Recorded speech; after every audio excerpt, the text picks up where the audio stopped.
Yes. But I'm happy to see. Yeah. Here we all are. So welcome to, one more person coming in. Hey Warren. Welcome to Eff-Austin's main meetup. We have a great subject tonight. Kevin will introduce our speaker in a minute. I'm John Lukowski. I am president of Eff-Austin and have been for a long time. And we're always happy to see a lot of people showing up for these meetings. And you should think of these meetings as a platform, really. And a platform where we can spin off action and activities. So if you're interested in working with us on some of the issues we cover here that we talk about, be sure to let us know. You can contact us through our site at eff-austin.org. Or you can email Kevin or I'm like John L, Jon at eff-austin.org. Yeah. Kevin.welch@eff-austin.org, I think. So, the first thing that we do before we invite our speaker to hold forth is ask for announcements. Do we have anyone here? I have one that I'm going to make in a minute, but and I know Andrew has something. Andrew, why don't you start? Okay. So, if you all recall, I think 2 meetings ago we had a discussion of body cams and the generation of digital records by our police department.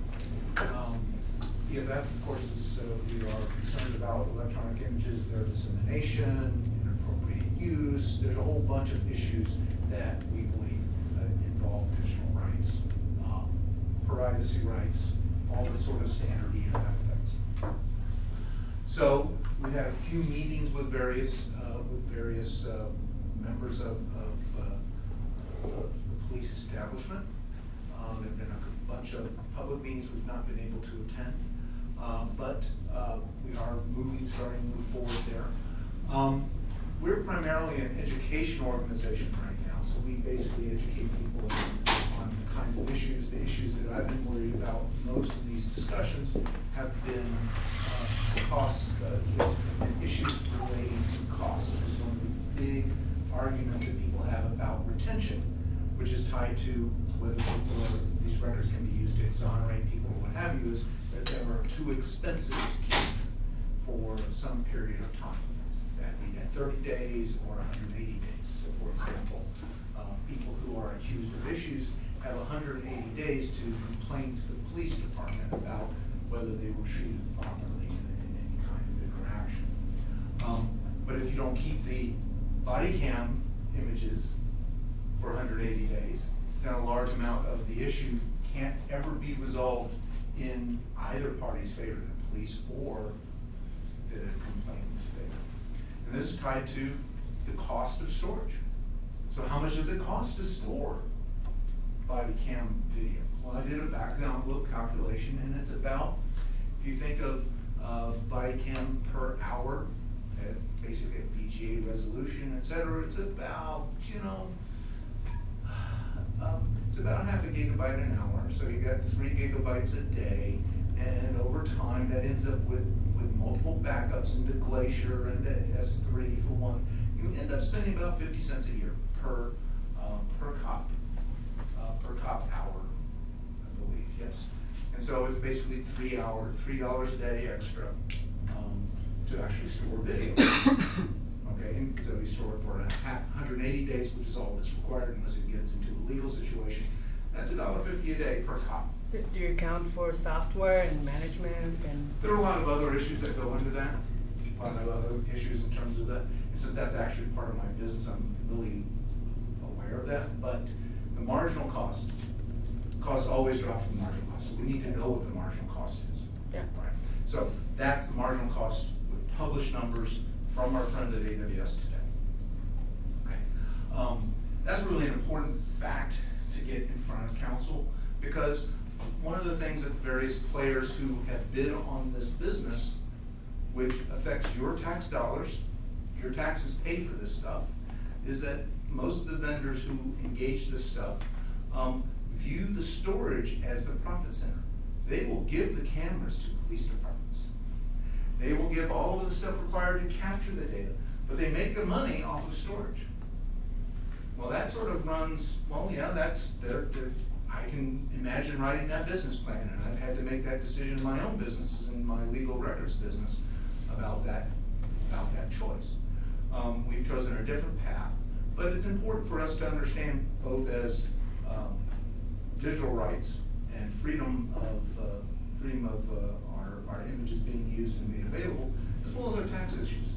Now, EFF is not really about taxes, right? But nonetheless, we have some unique expertise, and we've been educating. I've spoken with Mayor Adler, I've spoken with Ann Kitchen, spoken with Leslie Poole, who are those last two are council people, about the kinds of costs. And these sort of issues, I think, are an important part of what we try to do. So that's just a status report. Now, what can you do? Well, there is going to be some public hearings in front of council and about body cams. We don't know all the exact details. EFF doesn't have a formal opinion yet of what we think we should do. We haven't even decided if EFF is a political action group or just an education group.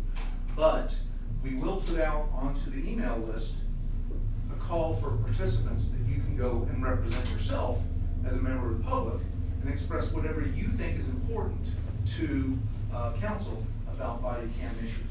And since the last time we spoke about body cams, we had 40 people sign up on the mailing list. We actually think that there's a lot of interest, basic native interest in the EFF community to go participate in addressing this issue and making sure council makes a good decision that's both economic and from a civil liberties perspective, the right thing aligned with our community. Okay. So when that call goes out on the email list, it will be for one of 3 or 4 Thursdays, and we won't know which one it goes on council until a few days before it goes on the council agenda. So we want you to pay attention to your email, and hopefully you can come if you think it's a personally important issue to represent your voice to council.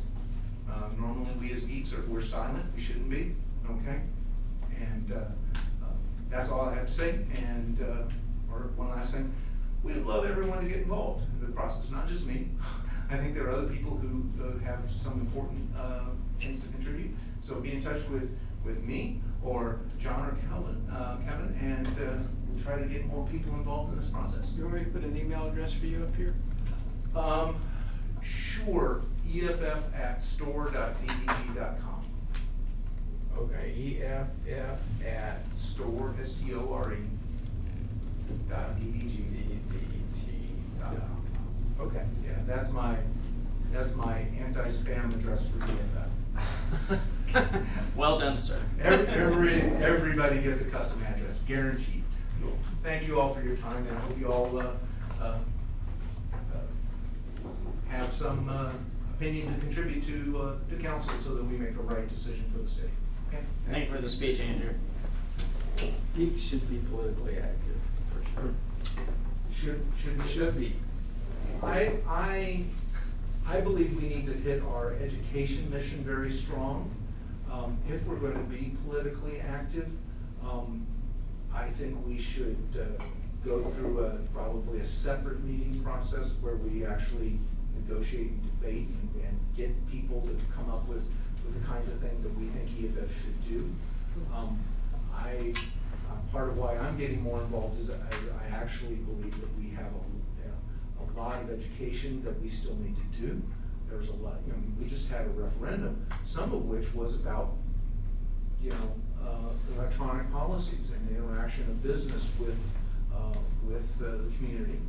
And I think EFF could have played a bigger both advocacy and education role in that process, particularly because of the location issues that were tied directly to the various players involved, plus safety issues, and there's a whole bunch of things that we could have had a strong opinion about that perhaps would have helped the debate. So we have an email list for body cam activism, basically, for people who are interested in the body cam issue.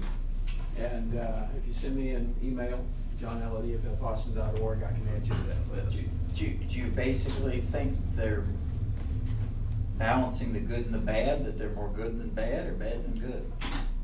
You mean the body cams themselves? Are we talking, Yeah. are you asking for my personal Yeah. opinion? Because this isn't an EFF. My personal opinion is that the law as written is a CYA law for police departments. They're doing it for Let's their make it- benefit. It's for their benefit, and there's a bunch of things. But it is a floor law. It doesn't have to be the ceiling of what we could do. It's the minimums of what they have to do. For example, they only have to keep records for 30 days. Okay, so you can't really, and you don't necessarily have rights to see these records. There's several other. That's a problem. My concern is the other way around, that they're trying to pass laws telling people that they can't use their cell phones or whatever to film what they feel is inappropriate behavior by people in the government, Right, police they call or that the whatever, Ferguson you know. effect. They call that the Ferguson effect. Right, Again, speaking personally, I very much disagree that public servants can't have any right to say that they can't be filmed during the job. And that's something that we should be monitoring too. But We again- probably shouldn't go too far off. Right. Sorry you asked. The wheels on this, But you know, you feel but that- passionate about these issues, definitely get on the mailing list, come out to the city meetings, make your voice heard, definitely. And that's a subject that we're really interested in too. I just want to mention that, you know, Eff-Austin, in our initial relationship with Electronic Frontier Foundation, we we tended to spin off in different paths and not do exactly what they do. One thing that we did in the 90s was create an arts group within EFF, a kind of subgroup, the Eff-Austin Arts Group. And, you know, it was like we were doing something really pretty cool there. Cyber art was kind of an emerging thing. And we're interested in kind of reviving that part of our organization. And one person who is having a discussion with us about helping to make that happen is Heather Barfield, who sort of runs the Vortex Theater and has been there for like 25 years. So her thing is primarily theater, but she's engaged in the arts in various ways. And she's doing something very interesting. And I have a thing about it here, and I'm going to put some of these, I'll just put these on the table here if you want them. There's a play called Privacy Settings. It's going to be held at the Vortex May 27th through June 18th. And it's a play about privacy and about the issues of privacy. And the way she has described it to us is kind of based on Prometheus Bound. But she's going to do some very interesting things that she kind of asked me not to talk about, because they're supposed to be surprises. But I think this play would be a very worthwhile thing to support and attend. I'll put these out here. If we run out of them, you can just Google Privacy Settings or at the Vortex and track that one down. We're hoping to have a big turnout of people from the Eff-Austin world, and we may have them come here and talk about the play after they've gone through the production, kind of talk about how it went, that sort of thing. So this is here. Does anybody else have any announcements to make? I just thought I'd make a quick one real quick. I guess also sort of bridging the divide between our normal meetups and more arts initiative based. We're thinking of possibly having some screenings of a documentary series called Truth and Power coming up here. We have not settled on dates yet, but we pretty much decided they're going to be events in addition to our normal monthly meetups, so we're still going to figure that out, but it'll basically be an opportunity to watch a documentary series on various current civil liberties issues, and in a more informal setting, and I'm sure we'll all probably drink before or after or whatnot, but it'll be a good way to talk with everybody and get some education in a film context. So During, couldn't we could. Okay, good. I don't tell you what to do. But yeah, so we'll have announcements on that, but stay tuned for that. And it'll probably be separate from these meetings. That's what I was saying, yeah. It won't be in place of our normal And meetings. since you're already talking, you could just Yeah. introduce this. Oh yeah, all right. I'll go ahead and introduce our speaker. So yeah, so our speaker here is Chris Herndon, and he's going to have to forgive if I have to read off his bio to introduce him properly. But Chris here co-founded the Guild, which is an Austin startup that's basically trying to take short-term rentals, but give them sort of more quality control, as it were, like an actual hotel. So you get that kind of nice one-on-one with a homeowner experience, but with additional quality control like you'd get with a traditional hotel. You're welcome to correct me if I mischaracterized your business.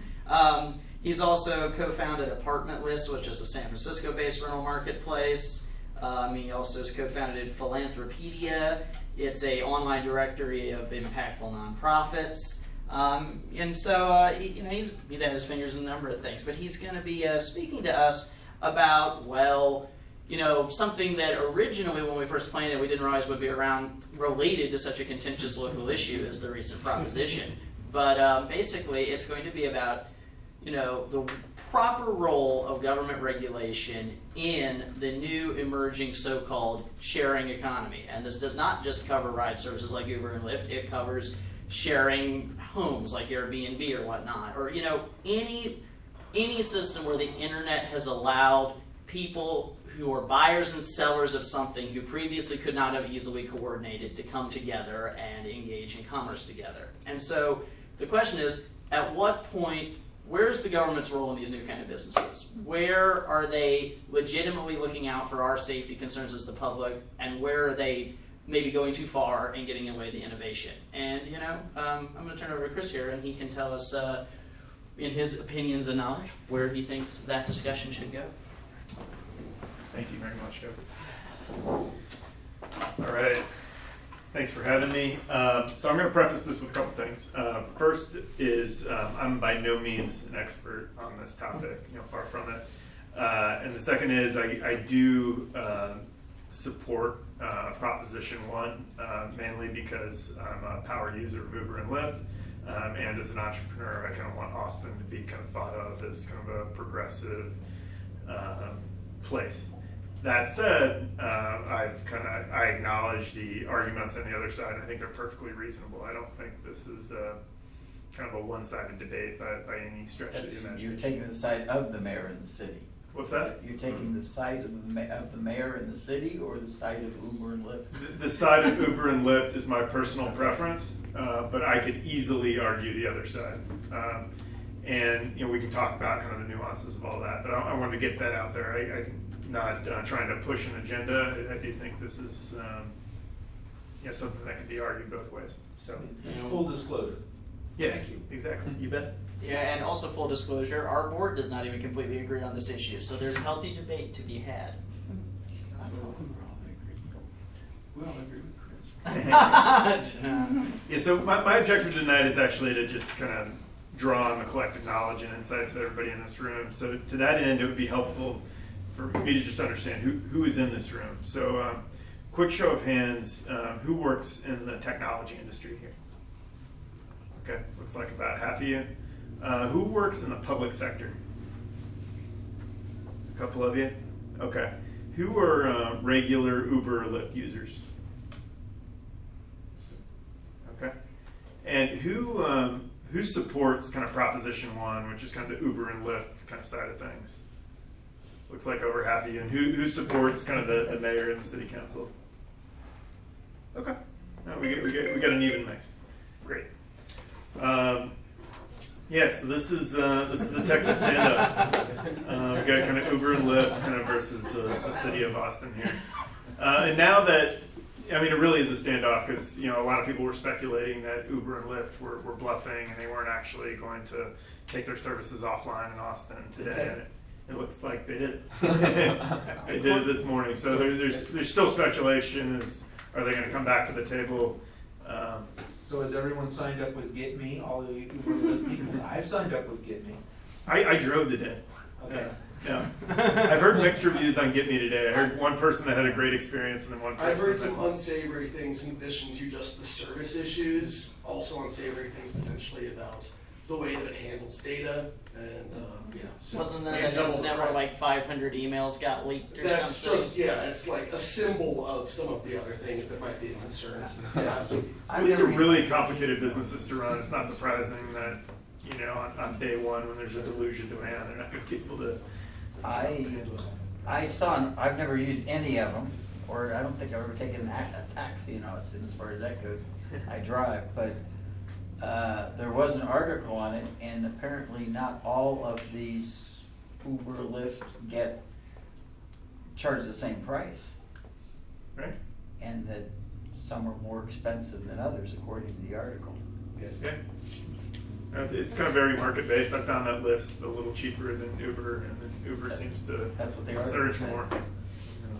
Yeah. And they're both losing money, and they're both trying to build, you know, they're trying to build their market, and they're also trying to build toward other ways of using their platform. Right. Yeah, they've raised insane amounts of money, so it's more of a market share game than a net profitability game right now. Yeah, for sure. All right, so I know this has been in the news a lot, and people probably understand what's going on, but just to make sure everybody knows what's going on, I just thought I'd go through a quick timeline. So Uber launched in June 2014 here, so it's been kind of almost 2 years, and launched without actually the full blessing of the city council at that point. So in November of 2014, the city council convened and said, we're going to legalize ride sharing via a temporary ordinance, reserving the right to kind of revisit it upon like citizen input. And then just a few months ago, in December of 2015, the council voted to, among other things, but the main point was to require fingerprinting as part of the background check process for signing up a new driver.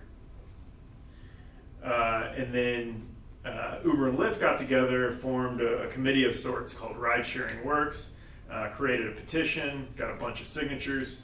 They gave that petition in January of 2016 to the city council and said, look, we have enough people that doesn't like the decision that you've made.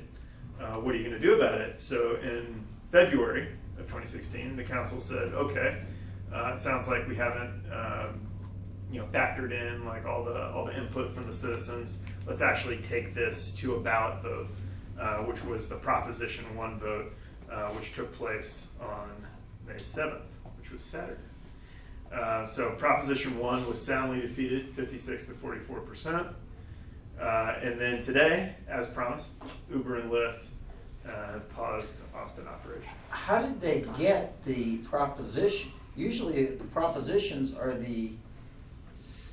about the government asking for money. So how did this even get on the ballot?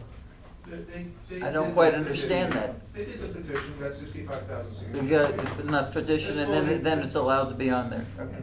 Fully. Can I ask a quick question? Please. Because I hadn't checked before. Yeah, so if you try to access Uber right now, it says not available. Correct. But I just now tried to access Uber Eats. It looks like it is available. Oh, is that right? Uber Eats to stayed. fingerprint. Uber Eats stayed. They didn't pause Uber Eats. So it's interesting that they Yeah. cut the top. Well, you're not gonna shut down all the operations, right? They just paused them after all. Especially if you're maybe it's just- going to be back at some nebulous time in the future. Battles versus the Certainly. war. Exactly. So just in a nutshell, I wanted to kind of go over the case for Prop 1, and this is not an exhaustive list, so I encourage folks to chime in. So what Uber and Lyft are saying is that the fingerprinting process is cumbersome and it's discouraging new drivers to sign up. And this is a stat that came from Uber. They say that over 50% of their drivers drive less than 10 hours a day, so it's very much a part-time gig for them. And they really rely on the turnover of kind of new drivers to be the kind of supply of drivers. So all this regulation is making it much more difficult, which is causing more, in the markets where there is fingerprinting, which is New York and Houston right now, they say that it causes supply shortages, which result in longer wait times for rides and surge pricing and all of that. Security always causes things to run slower. Right. That's Absolutely. the point of security. And then, you know, the transportation network companies, TNCs as they're called, contend that they're already safer than taxis because of the ability to track and identify the driver in case anything goes wrong. They also claim that they have reduced incidences of drunk driving in Austin, and there's kind of conflicting reports as to the extent to which it's reduced you know, DUI incidents, but it looks like it has under both reports. And then Uber and Lyft are also contending that fingerprinting does not guarantee itself to be more effective, and they've actually kind of run some studies where taxi drivers have applied to become Uber or Lyft drivers, and they've been rejected on the basis of their felony records or what have you. So that's the case for Prop 1. And then the final one is, despite all this, if Prop 1 fails, we're going to leave Austin. And there was a lot of suspicion that it was a veiled threat that we found out today, at least on a temporary basis. It's a real threat. Is there anything inaccurate, or did I miss anything about, please? I just want to elaborate on background checks and fingerprinting. Background checks in themselves are not super effective because in a lot of, I guess it depends on the thoroughness of the background check itself, but a lot of them actually identify arrests, not convictions. And unfortunately, we live in a society where people of color, especially black men, can be falsely arrested and still have an arrest on their record, but not an actual crime that has been committed. And just generally, aside from Uber, Lyft, Prop 1, background checks comprehensively can, introduce racial profiling into higher measures. Why should having a criminal record exclude somebody from being a taxi or TNC? I'm not sure. I mean, unless there's an indication that they're still dangerous or ever were dangerous. That's an interesting philosophical question. I mean, Just to elaborate, but yeah, somebody got arrested for pot 30 years ago. You know what I mean? Am I concerned? I think the You know what concern. I think the concern would be if you picking up a bunch of people that may not be in the correct state of mind, that you want someone that can be trusted. And the way we would argue that. I think So because remember, a lot of these Uber and Lyft drivers are picking up drunk people, and so you want Right. to guarantee. So I would say that's probably the case for it. I think there's some very legitimate concerns that these people are not dangerous. And we just had a shooting case where somebody was, I think, an Uber driver and was driving around and shooting people.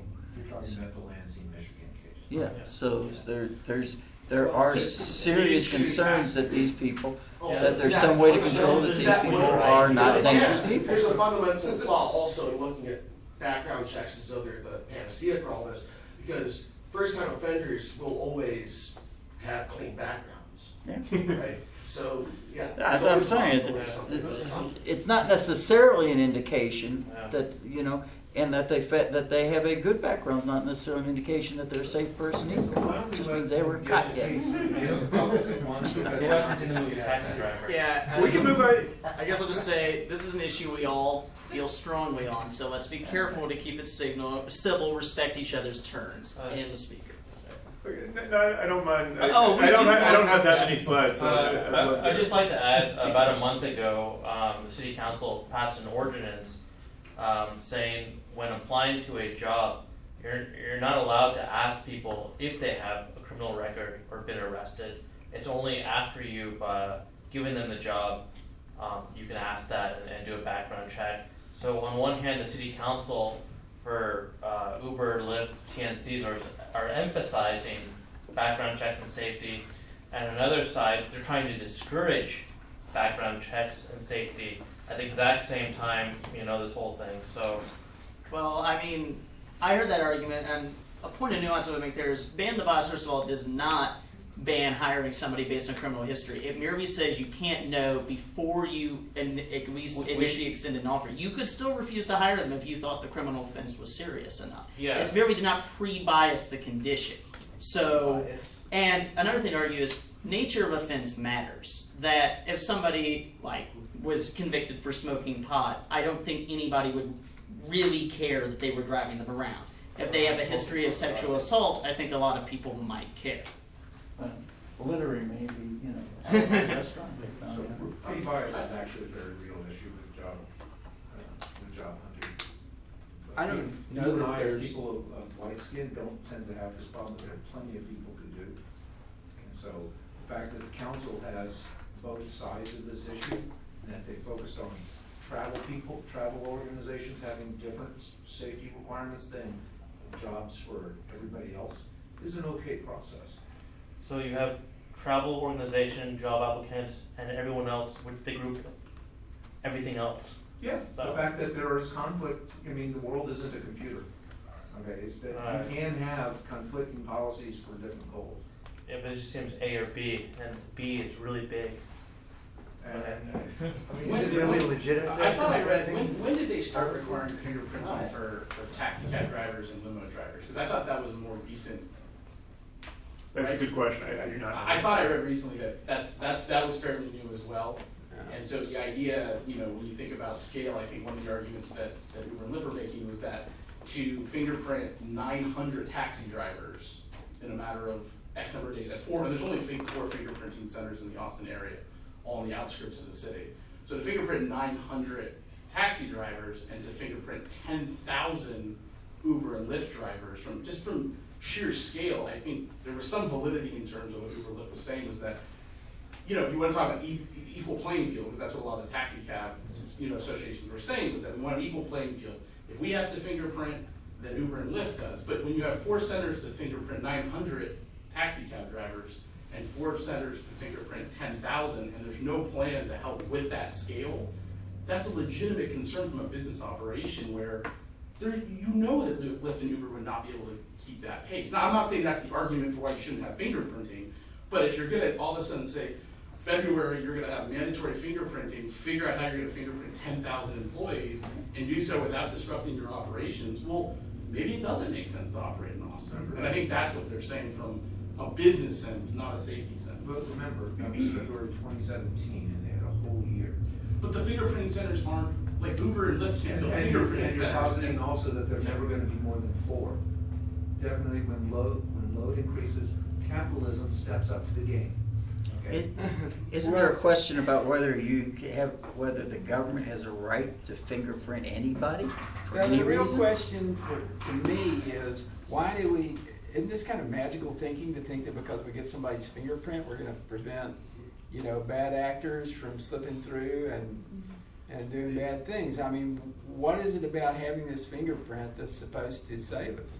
I don't even know how they're supposed to be using the fingerprints. Isn't Well, it, it's claimed it's by- included as part of the background check, so they do fingerprint matches? Is that it? Yes, it is that. Okay, so, it's claimed Uber by and the Lyft FBI. showed evidence that they were finding stuff that were not, some And things that were these are not turning up. statistical, these are statistical arguments, not ad hoc arguments. And I should throw out Okay, there that so you do have to look at the full population, and the fact that our friends at the FBI say that the fingerprint background checks are more effective. Well, all right. studies that say Directly piggybacking on that, I don't know if you can trust the FBI, considering they totally made up the field of hair analysis.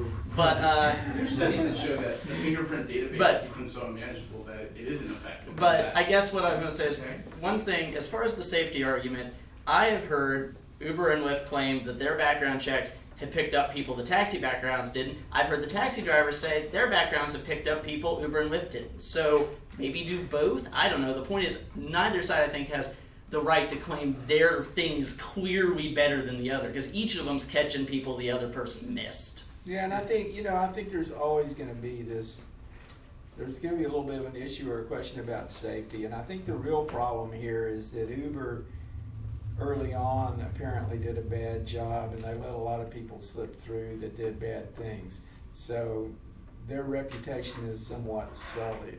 I don't think the same is true of Lyft, and that this has created this concern. Well, part of the concern was created by the fact that there's also a bunch of taxi drivers who would just as soon see Uber and Lyft leave town, and that was another thing.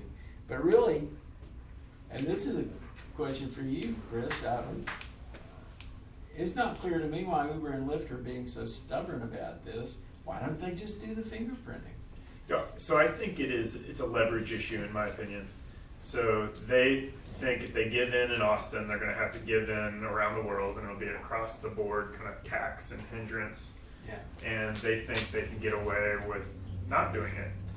And this puts Austin in a very difficult position, in my opinion, because Austin is not that big of component of Lyft in Uber's business, where it's going to really hurt them by doing what they're doing today.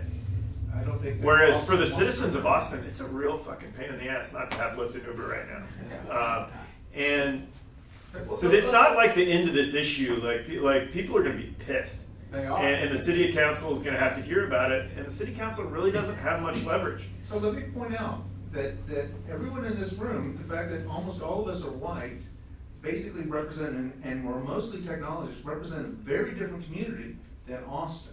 So when you make an assertion that Austin's being diminished, yes, it is being diminished, but it's not being diminished at the rate that you seem to. Now, I wasn't saying Austin's being diminished. What do you mean by that? Yeah, we don't have Lyft. It's such a horrible thing. It's bad for Austin. No, I'm saying for me it's personally inconvenient. For him, it's personally inconvenient. I'm not. Too. I use Lyft also. I'm not being here anti-Lyft, but let's be very clear that the opinion of people in this room is important, but it is not dispositive to what the city is. In fact, 56% of the city. So that's a great question. If you never take Lyft or Uber, should you be able to, or if you never drive or ride Lyft or Uber, should you be able to vote on this issue? Of course, that's what's called citizenship.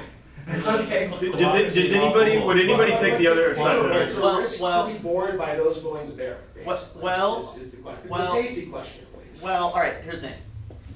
One thing I hated this whole thing because I hated having to vote for either side. But, Yes. but the thing is that, and I was not persuaded by either side's claims on the safety arguments. But the thing is, there are some legit regulations that should exist. And like for one thing, okay, the standard, forgive me if I'm oversimplifying, but the standard libertarian argument for Uber and Lyft is, why are you going to regulate this? It's my choice. But I feel you're looking only directly at first order effects there. When you do anything, it's not just the direct action. You are inextricably part of a network of other people.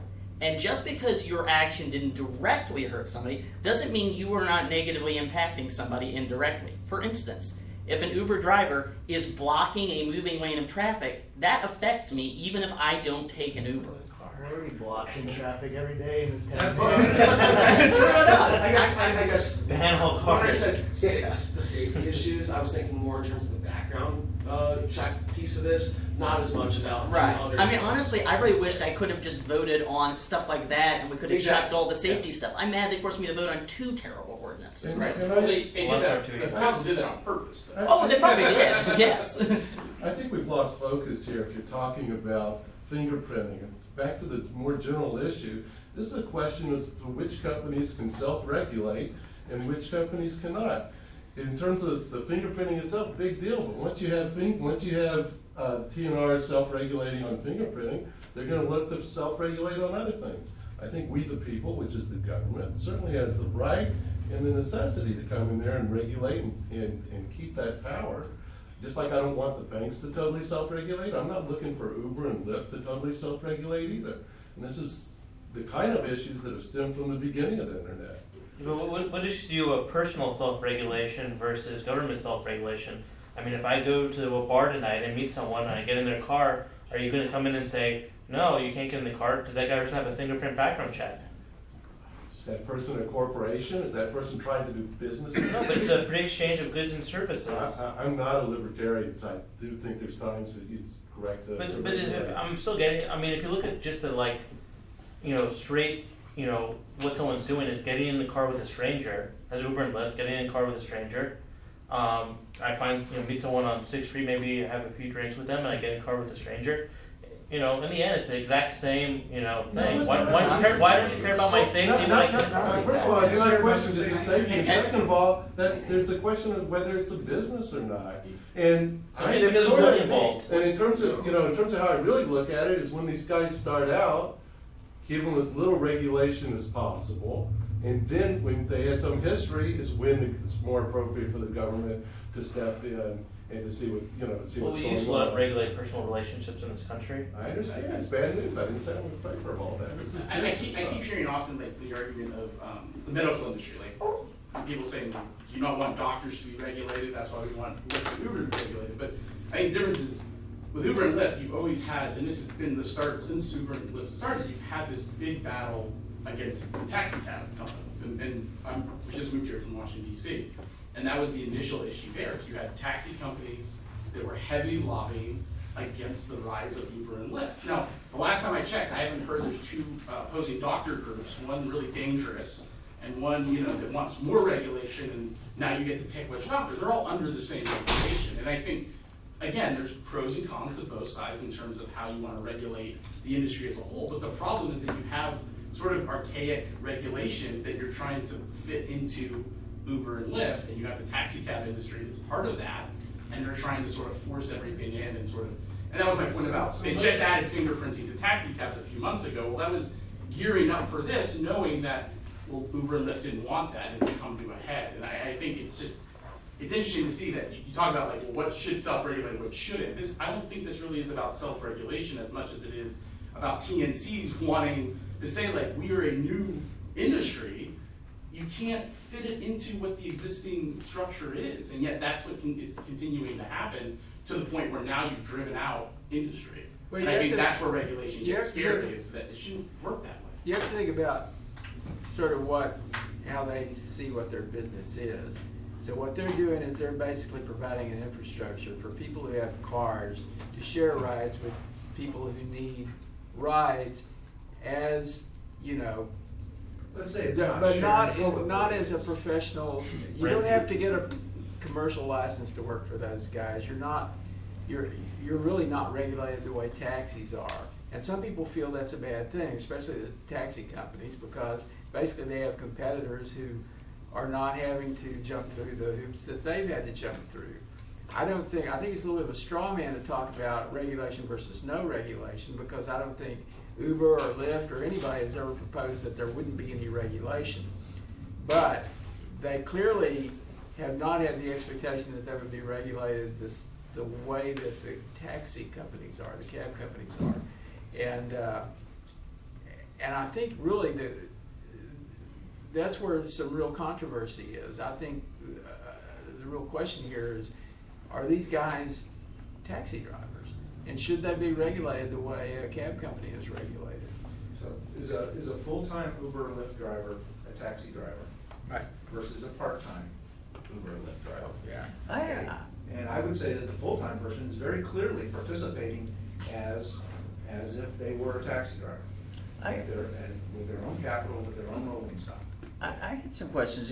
I don't know how it still works, but I remember hearing years ago that the taxi industry was very highly regulated. Cities would only allow a few licenses, and the taxi drivers were stuck having to go through those places. Otherwise, they were not legally allowed to drive, and that those places had to pay the city $1 million for that permit. New York is so $1 that million so for that raised that made the whole cost of taxis very high, and the taxi drivers were complaining that was unfair to them, that they have to give up half of what they make to get this license. Well, it was the dispatch company that would own the permit, or the owner of the cab. And then it was usually kind of an immigrant that was the cab driver that was making less than minimum wage because they were paying for the right to use that cab. It was really a bad situation. A friend of mine posted a story earlier today that is anecdotal, kind of funny, possibly instructive about the way that taxi cab companies are thinking about this battle. 4 years ago, before Uber and Lyft were in town, there was actually apparently a bit of a fight between some of the taxi cab companies where some of them, the more entrenched larger players, were arguing that there were already too many taxi cabs in the city. And there were one or two other companies that were a bit smaller, like I think Lone Star might have been one of them. I don't remember which ones are big ones or small ones, but who were in line to get 30 new medallions, basically. And so there was a struggle, and clearly the larger companies who said that there were too many taxi cabs were not acting in the interests of the rapidly expanding city. They were acting in the interest of self-preservation and preserving the income for their drivers. So we also have these tensions about like what is sustainable for providing basic incomes for people versus what's best for enabling mobility within the city. I'll give you another anecdote. Because we just moved to DC, we specifically picked a less expensive apartment on the outskirts of Austin, knowing that we'll use Uber and Lyft more frequently because that's what we've always done. Sorry, pal. And 2 weeks later, it sucks. We're in a lease, and I can't use Car2Go because we're not in an expensive enough neighborhood because Car2Go doesn't service anything beyond their core area. So we can't use Car2Go. There are real implications, and we didn't have a say, right? Like we moved here, we had that choice, we couldn't vote yet, but I think transportation is a universal issue. So just because you don't use Lyft and Uber, it impacts. Well, now buses are going to be more crowded. I mean, we saw a lot of the way transportation issues developed in DC over the last 17 years in terms of how buses and Metro had to adapt very quickly. But I think it's just transportation is a universal issue. So I don't think you have to necessarily be a power user not to be effective, even if you've never used it, because you felt the benefits. I use Uber, I use GetMe, I just signed up for it, okay? I use all of these things. Yeah. I mean, I'm not this Luddite here, okay? Yeah. I don't need to use them all the time. I use Car2Go also. I use the bus system too, okay? And just bought a new car, okay? So all of these things are very real that our city needs to improve its transportation infrastructure. But having this debate is a very good thing for us to have with the TNCs and to sort this stuff out. This is not a bad thing to have happened. The fact that, they've left, well, they left San Antonio, they then came back. Without fingerprinting. They won in the end of the day. They won, they lost here, and my big fear is that they're gonna go to the state legislature where we have people who hate Austin really start to step on, and they've already been claiming that our constitutional process, charter-based process, was illegal and that we're tyrants. And you might like that they did that on this issue, but I doubt you like it when they overturn cities banning fracking, maybe, or something. It's what do you actually believe there? I mean, the question is, we need to discuss this stuff, and this is very good, and I'm really glad you're here doing this discussion. Another thing about Austin's cab companies were the main force getting this extra regulation. If you look at that anecdote about cab companies in Austin a couple of years ago, also a couple of years ago it came out that, which I'm not against this policy per se, City Capital Metro was paying taxi drivers to drive people that were disabled to medical appointments. The problem, what happened was that the cab drivers were charging twice the rate, taking people to the doctors, and then sitting in the parking lot for 3 hours. That's again twice the rate. Some taxi drivers are making over $50,000 a year just from this one policy from the city of Austin, and that was one of the biggest expenses in Capital Metro. I think it's been cut back, but just very nefarious things going on behind the scenes with the Austin taxi companies playing these games. And this whole thing, it is good that this is all public, talking about this and sort of putting a closer eye on this. But yeah, Uber and Lyft are sort of lobbying through the public eye, not lobbying, behind the scenes. And that's great. And we need to have better Cap Metro regulations so that kind of abuse doesn't happen. Cap Metro is a government organization, so yes, we do need Cap Metro to have better regulation of those kinds of fees. Okay. It's interesting that you said that when the difference between cab drivers and Uber drivers is that cab drivers have a personal connection to the situation. It sounds like they can charge different rates. I'm assuming this policy was negotiated from the taxi companies and Capital Metro behind the scenes. I don't know what you're. So Cap Metro said yes, it's okay. You can charge. Capital Metro is a notoriously corrupt organization. You know, I think when I first moved to Austin, some of their people went to prison. If you look at the fare box recovery rate, which is so how efficient mass transit organizations are, Austin's worse than Dallas, Houston, and almost any major city in the country. It's incredible by the low rate they charge. It's I mean, it's surprisingly low compared to other cities of similar size. Yeah, well, I'm not challenging. I'm just saying that No. I mean that's why it is. I mean, if you pay like $1.50 for a bus ticket, the real price of that ride is about $18. So there's no reason why Austin should be. I mean, it's just really badly run organization. So. What kind of street is? So let me go through a few more of these. Hypothetical question. Yeah. So Lyft made a $500 million investment with their self-driving cars. So how does that all play into? That influenced my vote. I'll tell you that, because it wasn't about the people. They don't care about the drivers. I'll tell you that now. They just did a deal with GM. Uber has a similar program. Uber's putting, oh my gosh, I saw the number of what they're investing right now in self-driving. It's incredible. Yeah, so in the future, it is different. They're already for 10 minutes, the same as you taking a drive, right on Uber or Lyft. I mean, they're already conducting Uber and Lyft like autonomous tests. I think it's in the Netherlands or Belgium or something with a fleet of self-driving cars. This issue is going to be moved in 3 or 4 years, basically. That removes them from the sharing economy then, right? Yeah, and that's why I had no sympathy for them, because it's not about my friends who drive full-time. It's not about them, because they're getting shafted I'll either pay a way. premium to have a human driver in that scenario. Well, maybe that's Straight the way up. it's about. I don't know. The robot is safer than the human driver. He never We crashes. could bracket this entire discussion, the larger discussion, I think universal basic income and all these other things. I mean, the bottom line is there's 915 cabs in Austin for about what, 850, 900,000 people, right? Right. There's 2,100 cabs in San Francisco that service about the same population. So I mean, and overnight you had 10,000, and granted part-time, so we don't know the stats, but I think you can generally say that several thousand options for transportation were taken off the road overnight. And no other city that claims to have that size population has that little in terms of now of that sort of mode of transportation. On top of the fact that all those cities have some type of subway, some type of more advanced rail than Austin does. So are you saying that Get Me isn't able to play the game? Get Me is double the price currently, and they weren't even prepared for the demand. Search pricing. They don't even have the supply. That's true. You're right. So you're maybe absolutely in right. a year, maybe Get Me is providing the service that Uber and Lyft was yesterday. But from a transportation issue, like that's overnight. I'm just You're saying, absolutely just right. saying Overnight it changed, but capitalism will respond. Yeah. Get Me will respond. All of those drivers are now applying to Get Me. I guarantee it right now. Every one of them. Does anyone know about the company behind Get Me? I don't know anything about them. They just moved to Austin, by the way. Oh, they're Austin based. They were based in Dallas. and they have an anonymous CEO. No one knows who their CEO is. Awesome, I like that. That's great. I mean, there are things we should know about them, definitely. I'm not being help. I'm not the person to go pound the table for Get Me, but it's like, let's understand, capitalism will respond. Lyft and Uber, this is the thing about their we will leave. It's like whenever a capitalist organization threatens to hurt themselves, That's their problem. it's both their problem and it's a hollow threat.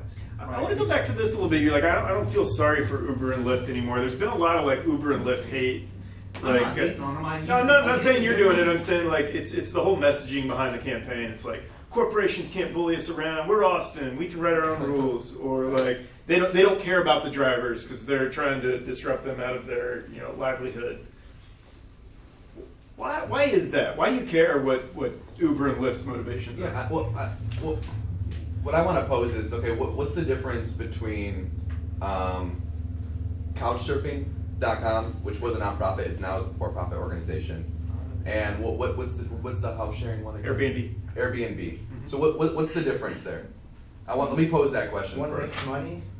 Okay, but they're both utilizing the web, but for different agendas. One is saying let's commune, let's share, let's use this tool to better. What's wrong with making money? To better interact. No, and one saying let's push. Let's allow someone to remove. No, not push. I pulled back. Let's allow someone to sell their home and make an exchange and have close to zero engagement with another person.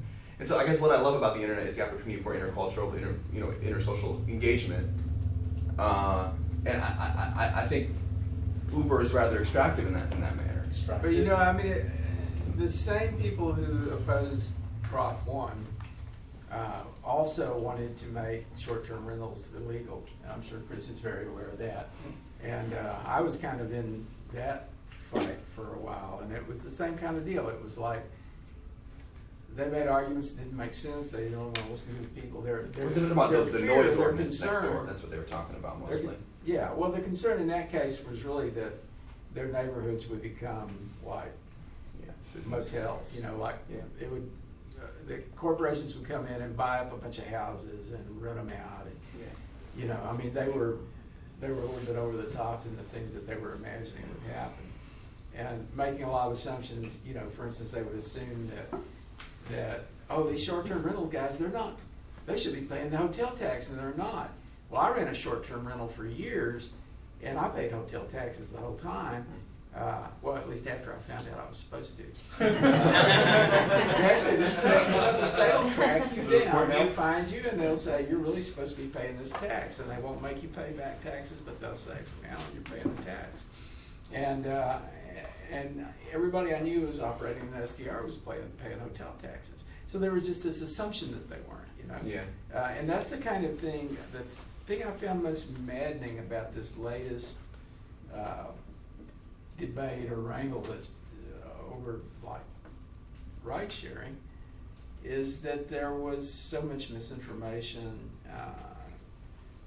People will say coming from both sides, but really on the people who were on the side of the anti-Uber Lyft people were saying things that were just illogical and untrue, and they got completely away from the issue of fingerprinting, and it was really about this thing about, oh, we're not going to let this corporation bully us. And I said, well, you know, it kind of doesn't make sense to say that they're bullying us. We're having a vote. And after the fact, I said, well, we had the vote and they lost, so how are they bullies? Well, I think I never made that argument in the past or today, but I think when they say the bullying is saying that we're going to leave, and they left. I put money on it that they won't be gone for too long. Well, what I heard people say was that the bullying was money. Yeah. The fact that they spent $8 million on ads, and I said, oh, well, you're saying that they spent $8 million and they've been able to reprogram the heads of people so that they will win the election. Well, that obviously didn't work because they lost. I think, but also well, that's because their marketing team was terrible, not that they didn't spend all that money. What percentage do the Uber, Lyfts, etc. charge the drivers? What percentage does the driver get, and what percentage? It's typically 20% is Uber and Lyft take, so the driver will collect 80% of it. And what is it on a taxi? 50. I don't know the answer to that, but it's much better with Uber and Lyft. Yeah, most cab drivers make about $4.50 an hour in the last study they did. Right. Uber and Lyft. No, I mean, it's well documented that the dispatch companies totally fuck the drivers. And Uber and Lyft is a much better transaction. You're saying that the average taxi driver makes half the minimum There's been wage? some studies in San Francisco, it's like $4.50 an hour right now. That's a shame. It's less about the cut. It's more about how many rides you can get. Yeah. Because they just gotta like drive. They sit at the airport for like 3 hours waiting for a ride. Whereas if you're like an Uber or Lyft driver, you get a ride like every 5 minutes. It's just the power of the network.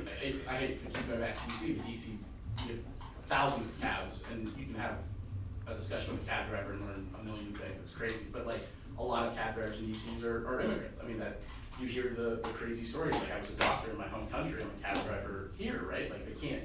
So taxi cabs have always been sort of, in that bucket of like, well, that's the only job a lot of people can get, and I think that's why they've always been sort of mispositioned when they go against the millionaire taxi driver. I mean, I know you don't like Uber and Lyft as companies and their missions, and they don't care about drivers, but like you shouldn't be taking taxi cabs either. There's 3 taxi cabs that make 3 guys make millions and millions of dollars on the back of people making $4. Well, I guess I would just say like, just walk. I guess I got you. And I guess it's the idealist in me is saying that again. There's this thing with the internet, and we can either take this route where we can use it to better commune with people, or we can use it just for central sources to do their thing, and for us to actually be pulled apart. Reminds me of the sharing by force meme. What is that? Sharing by force. I've never seen that. You're all yeah. But you see what I'm saying, though? Does that point make sense? Yeah, no, I agree. I mean, I would argue that Lyft and Uber, despite their kind of profiteering initiatives, like, have brought a lot of people together. Like, I talked to every single one of my Uber drivers, every single one of my Lyft drivers. I exchanged kind of business cards, ideas, like, and now that it's kind of Uber Pool and Lyft Line are a thing, you kind of meet the other passengers as well. So I don't really care whether they came into it with altruistic objectives or if just the byproduct was something good. But I can see how it could move a different direction if profits are only an issue. One of the reasons I use Lyft is because you can tip drivers. I use Lyft predominantly more, and I always tip. If they're a good driver, I always tip. Uber, you can't do that. So there's some sense of, can you request certain drivers? No. And see, if there was that, I think I'd be on. Because I'd want to have some way to maintain like some Somebody sort of might claim you're racist, dude. That's why Pick Uber. the That's wrong why guys. Uber stopped tipping. They claim that certain drivers of certain genders and ethnicity were making more tips. So you used to be able to choose. Uber I think they did some study. Uber recently lost a case that they are now forced or they have to allow drivers to have signs up that solicit tips. Cash or through their own Square reader, not through their app. Yeah, that's why it's bad. Yeah. Well, let me go through a few more of these, and then we'll kind of open it back up. So the case for Prop 1. So overall, like, I've been disappointed by the amount of actual facts that I've been able to find online. Like I told you, I wasn't an expert on it. I've just kind of done some research on this over the last few days, and not only are a lot of the arguments petty, they're just kind of vacuous in terms of like the actual like facts out there. So one thing that I think is substantiated that fingerprinting, all else being equal, is the best way to ensure comprehensive background checks, biometrics of some kind. The next is that. So one aside, as we are at an EFF meeting, right, the rapid expansion of personal biometrics into the hands of government should be something that we are all concerned about. Okay, it's not a good thing, by and large, that government has all our fingerprints. Many sides to this issue. We talked about a couple of these other arguments. Is that the citizens of Austin believe that these Uber and Lyft should be subject to the same regulations as all the other local businesses like taxis, and that corporations shouldn't be able to bully us and be able to write their own rules. All right, so here are a few facts that I believe to be true. Would love to hear anybody's thoughts on these. So Uber, even though they decided to leave Austin this morning, does comply with fingerprinting requirements in Houston and New York. And they said they're leaving Houston, right? Yeah, so they said they are going to reevaluate their decision to stay in Houston. And this was apparently like a very well-timed letter that they sent to Houston like 2 weeks ago, saying that it's not working, it's making it much more difficult for new drivers to sign up, and we're going to leave. I literally saw that announcement 2 days after my Facebook feed was flooded with "they can do this, they do it in Houston." I mean, they timed it as a threat, Yep. Well, it's okay, but let's understand that well, you're telling facts. Let's put the Okay, facts. okay. They do comply right now. Yes. Okay, so this was mentioned earlier, but Uber left San Antonio. This was sometime in 2015. They left for 6 months. They were able to come to the table with the mayor of San Antonio and reach an agreement. And the agreement was there would be optional fingerprinting, and that Uber and Lyft would actually put on the app a designation that driver has gone through the fingerprinting. That was discussed here. That was discussed here. And a meeting here about it with the mayor. So why didn't, sounds like a good idea. Mayor Adler invited them to the table recently. I heard the one thing I've seen post the vote. Is that right? Yeah. So one thing that I read, and I'm not shocked if it's true, is that there's just been a really low adoption rate among the drivers in San Antonio. So this whole making it optional. There's all these little nuances you can do in the user interface of any app to There's something I It's remember. impacted or not. New York years ago, before they had Uber and Lyft, they had something called car services, mostly that did airport runs and local runs and stuff like that. And they competed with the taxi companies, and they just did their own local advertising through local notice boards and stuff like that, because they didn't want to give half of everything they worked for to the taxi company, or maybe other reasons too.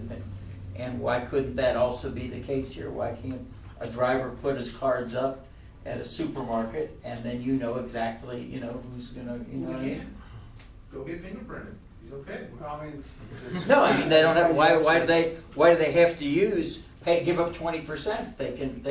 They can do their own It's right volume. self-advertising and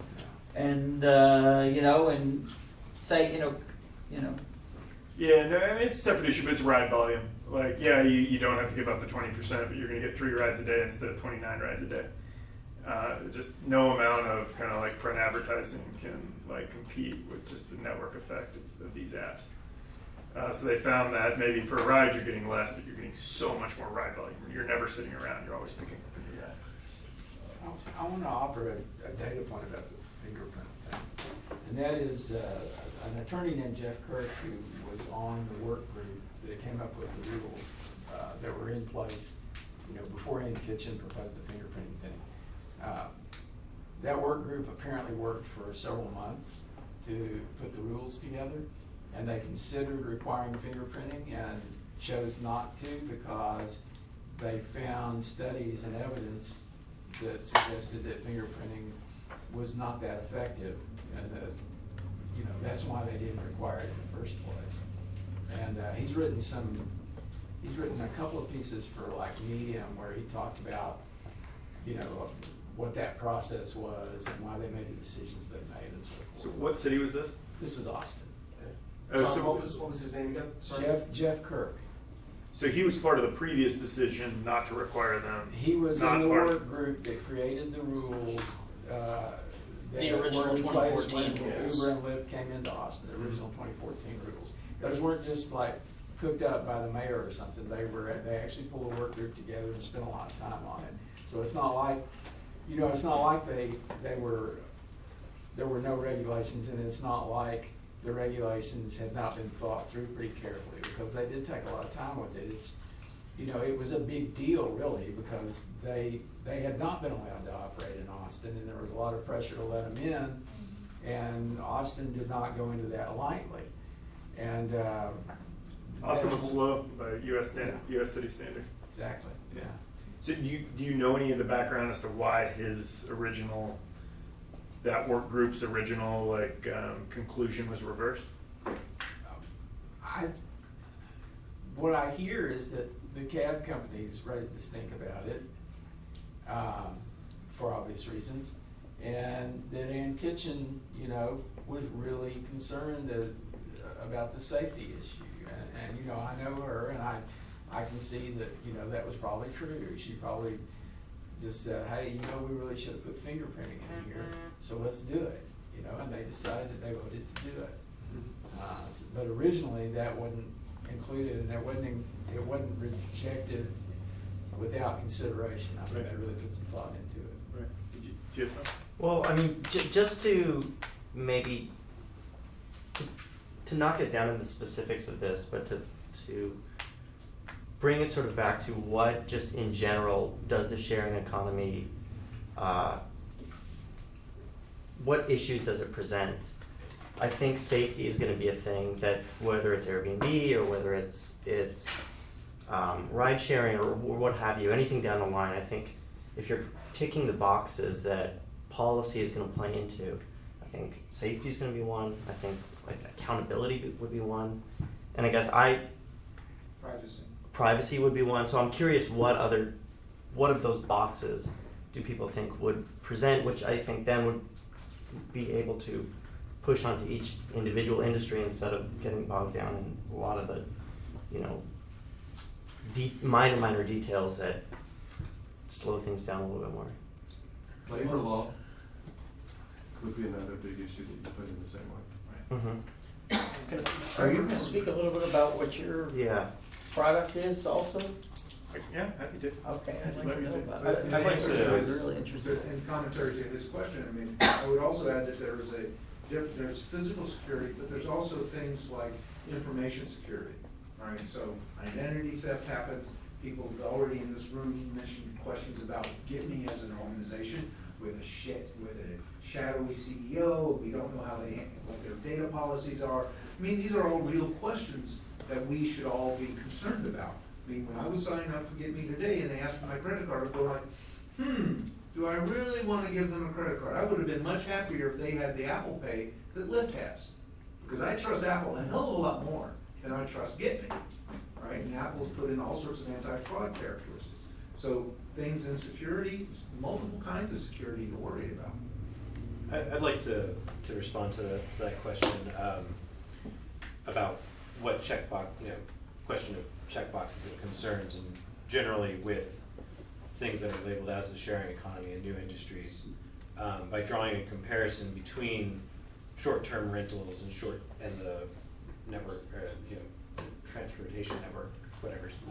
Ride sharing. Ride sharing. I feel like room or Airbnb and short-term rentals can be demonstrated to have an adverse effect on communities when operating functionally and legally within the framework of their business model and affecting housing prices. That's a concern for government regulation on some level. Ride sharing operating in the same scope legally within the scope of their business model, I don't think has been demonstrated to have an adverse effect on communities. In fact, I believe it enriches them. I feel like, from my political ideology, government should step in whenever there is a demonstrated adverse effect. The counter argument to that is, why wait around when you can see the wolf at the gate, so to speak. But that's not the position I would take. I feel like there's not a relevant argument to proactively regulate ride-sharing corporations, because clearly there's a demand. These companies are not long-lived, and yet build jillions of dollars in profits. People use these services and they need them, and the demand is huge. And so I feel like it's worth giving them the benefit of the doubt and something of a longer leash and more consideration. Yeah, I'd love to have a framework to evaluate all of these things as they come up, as opposed to getting kind of bogged down in the details. Yeah.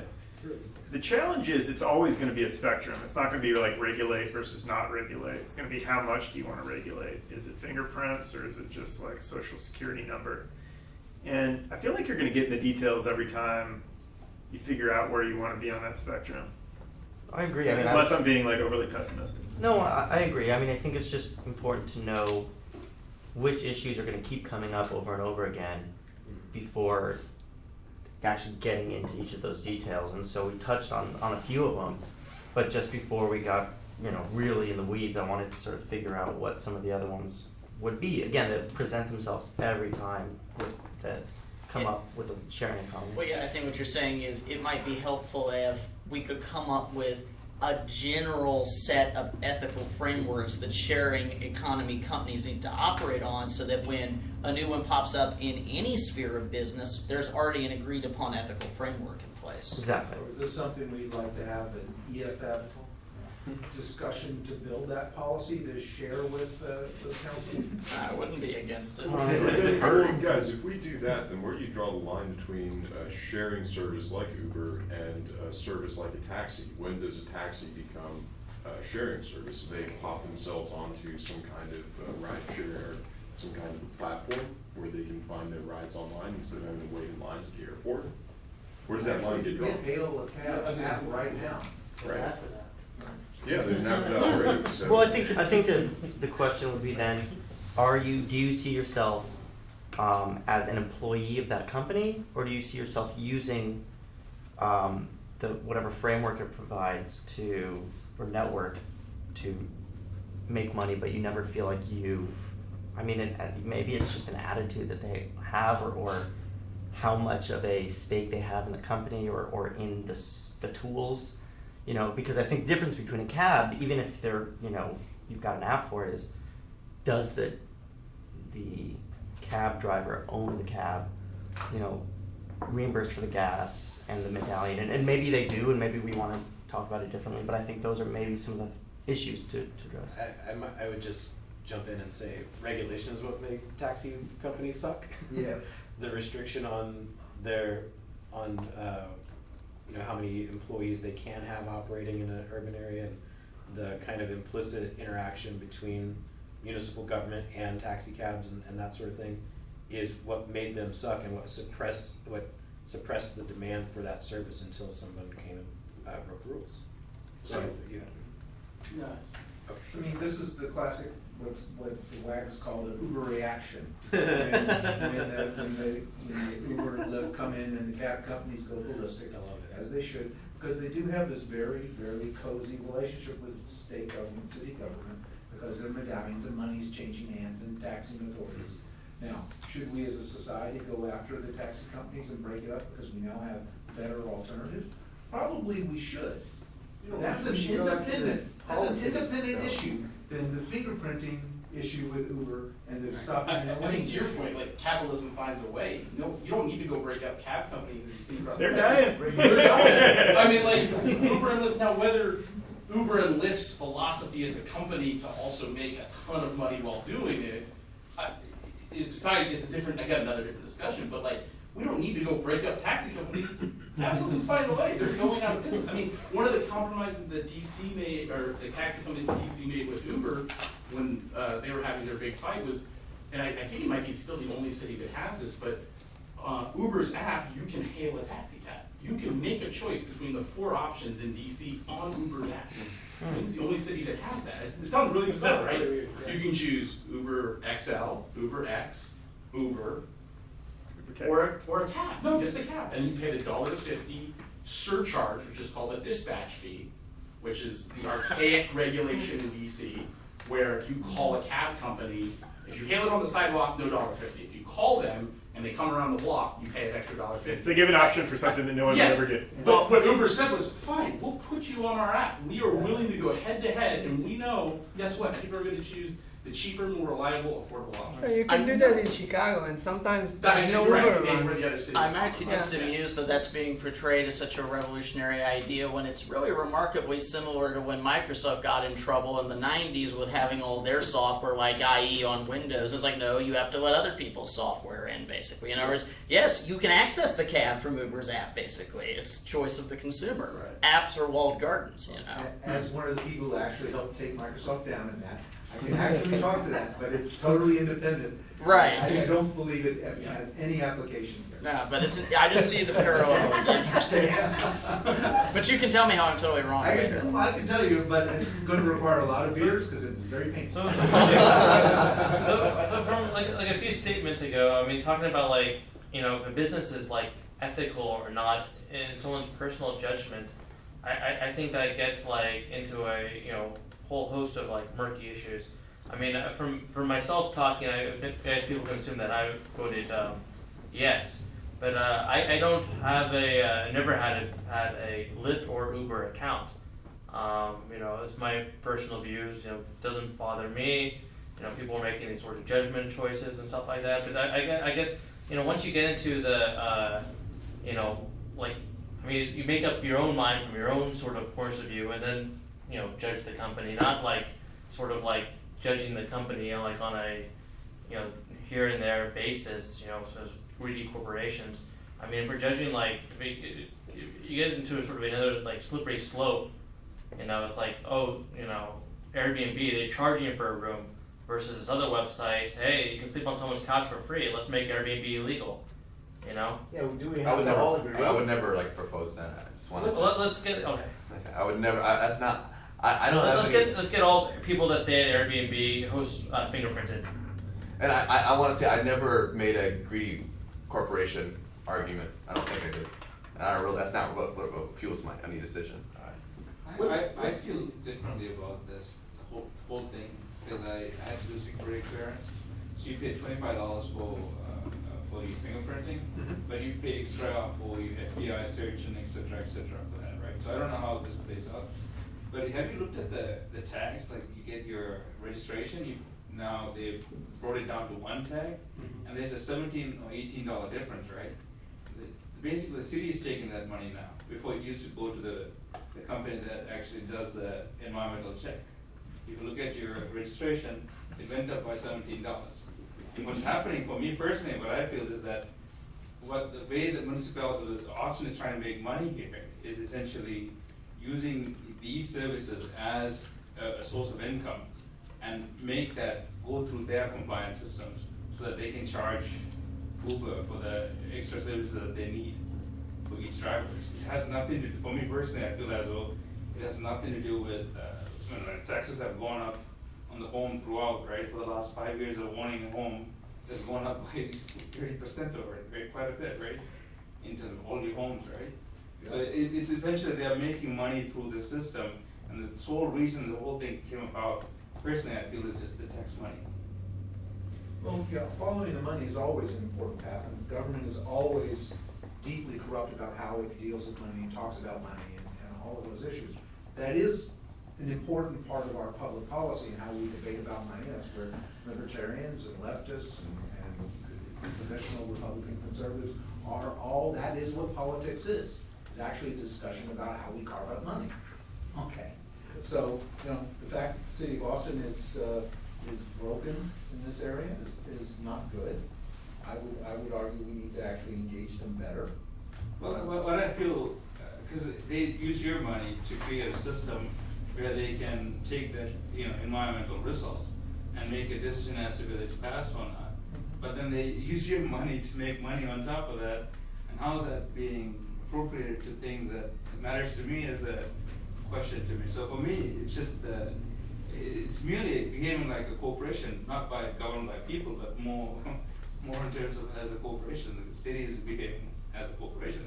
Well, I've had a big argument a long time about the fact that we have a city manager government as opposed to an elected government that actually runs all of these operations. And so I think a city manager style of government is deeply corrupt because there's a lack of accountability in that process.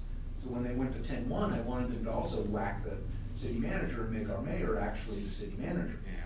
But they chose not to do it, and they kept this fundamentally corrupt model that's appropriate for smaller cities, but Austin's not a small city. And it's growing. It's not just growing, it's huge. Yeah. City managers are for 20,000 person cities, not. Sorry about that. I That apologize. works if you value the that works if you value the electorate. I mean, I lived in Hong Kong for 2 years, and in Hong Kong, you have it's pretty hands off. You're not going to get nickel and dime on fees like you do here, and they don't have much in the way of democracy. So. You can get one system and get the opposite. You can get another system. How it plays out is a case by case basis. And this all rolls back into EFF. Do we want to be a political organization? Go deal with body cams. Go deal with educating government on some of these other data retention issues. Like, I think we do have a role to play in discussing fingerprints and government holding on to fingerprints of people who are innocent. I mean, I think that's actually a real problem, even though I was against Prop 1. This other issue I think is actually really important for EFF to speak to, because that government retention of innocent people is not a good thing. Oh, I read recently, you can't tell I moved here without a job, I just didn't want to read the last week, but I recently, they rolled out in 2014, I guess in Austin, like carpool sharing, like lanes, right, it's called HOV. No, not the lanes, like an actual service called Karma, where like you get paid 20 cents a mile if you actually pick up somebody.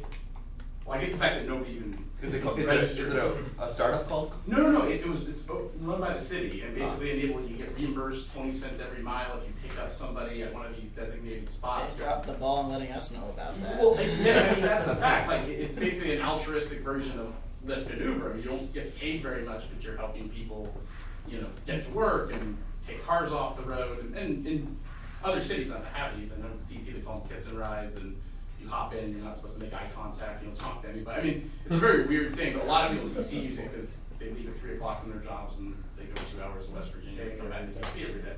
But I mean, I was reading about this last night. I mean, the fact that that rolled out, nobody in this room, I'm not saying anybody really like say they even know about it. I mean, the point being is like, yeah, we want it to be more altruistic and we can solve a lot of our transportation issues, but the reason capitalism exists and industry should drive towards finding solution where there's gaps. I just think it's interesting.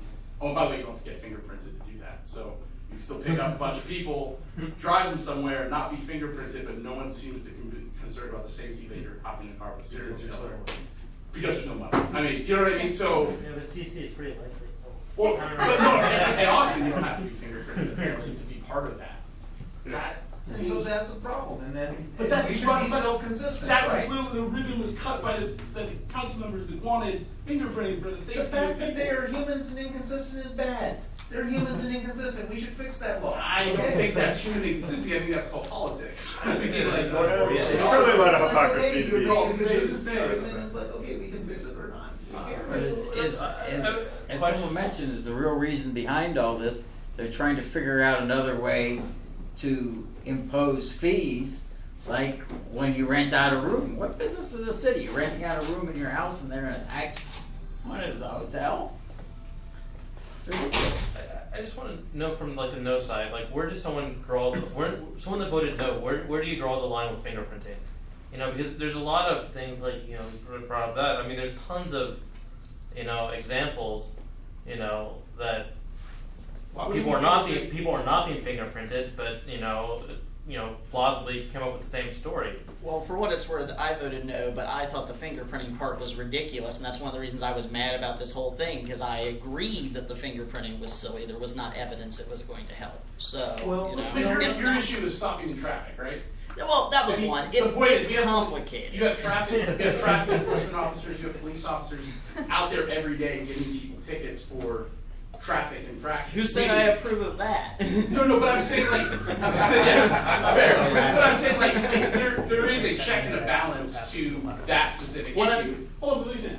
With fingerprinting, there is a check and a balance there in the sense that Uber and Lyft have been self-regulating in the sense of doing exhaustive paper background checks that most law enforcement agencies have fallen on the side and said, yeah, they're as effective as fingerprinting, in some cases more effective. So the idea that they co-entwine those two issues, if people voted no because they were worried about stopping traffic, well, I mean, there was checks and balances to that too. What kind of background check do they run? It was one of many reasons. So someone that voted no because of fingerprinting, like where do you draw the line?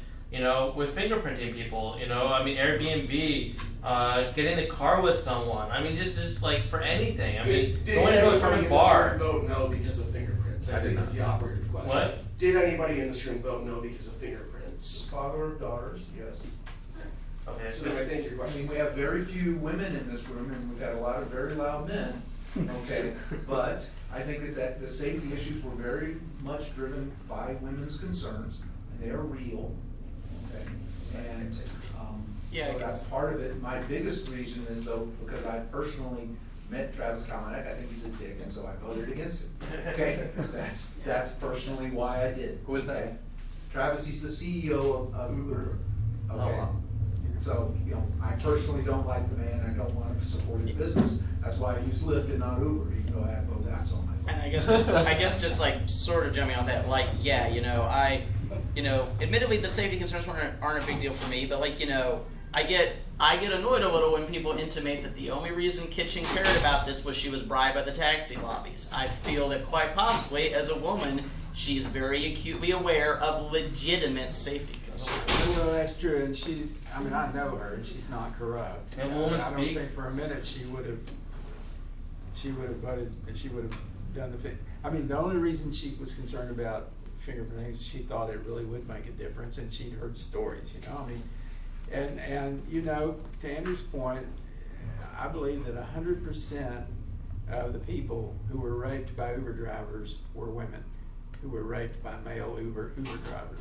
So it is a concern for women, and it's probably pretty scary to just get in a car with a stranger, for some people. So what do these places do to, I mean, they must have an enormous liability issue, so what are they're concerned about, and a reputation issue, so what are they doing to protect their reputation and liability. Well, supposedly, and I don't know all the facts on this, but my understanding is that Uber was a bit lax in the beginning, and there were several bad situations where people were like raped or abused or whatever, and that Uber then got stricter in their background checks, and that the situation got better.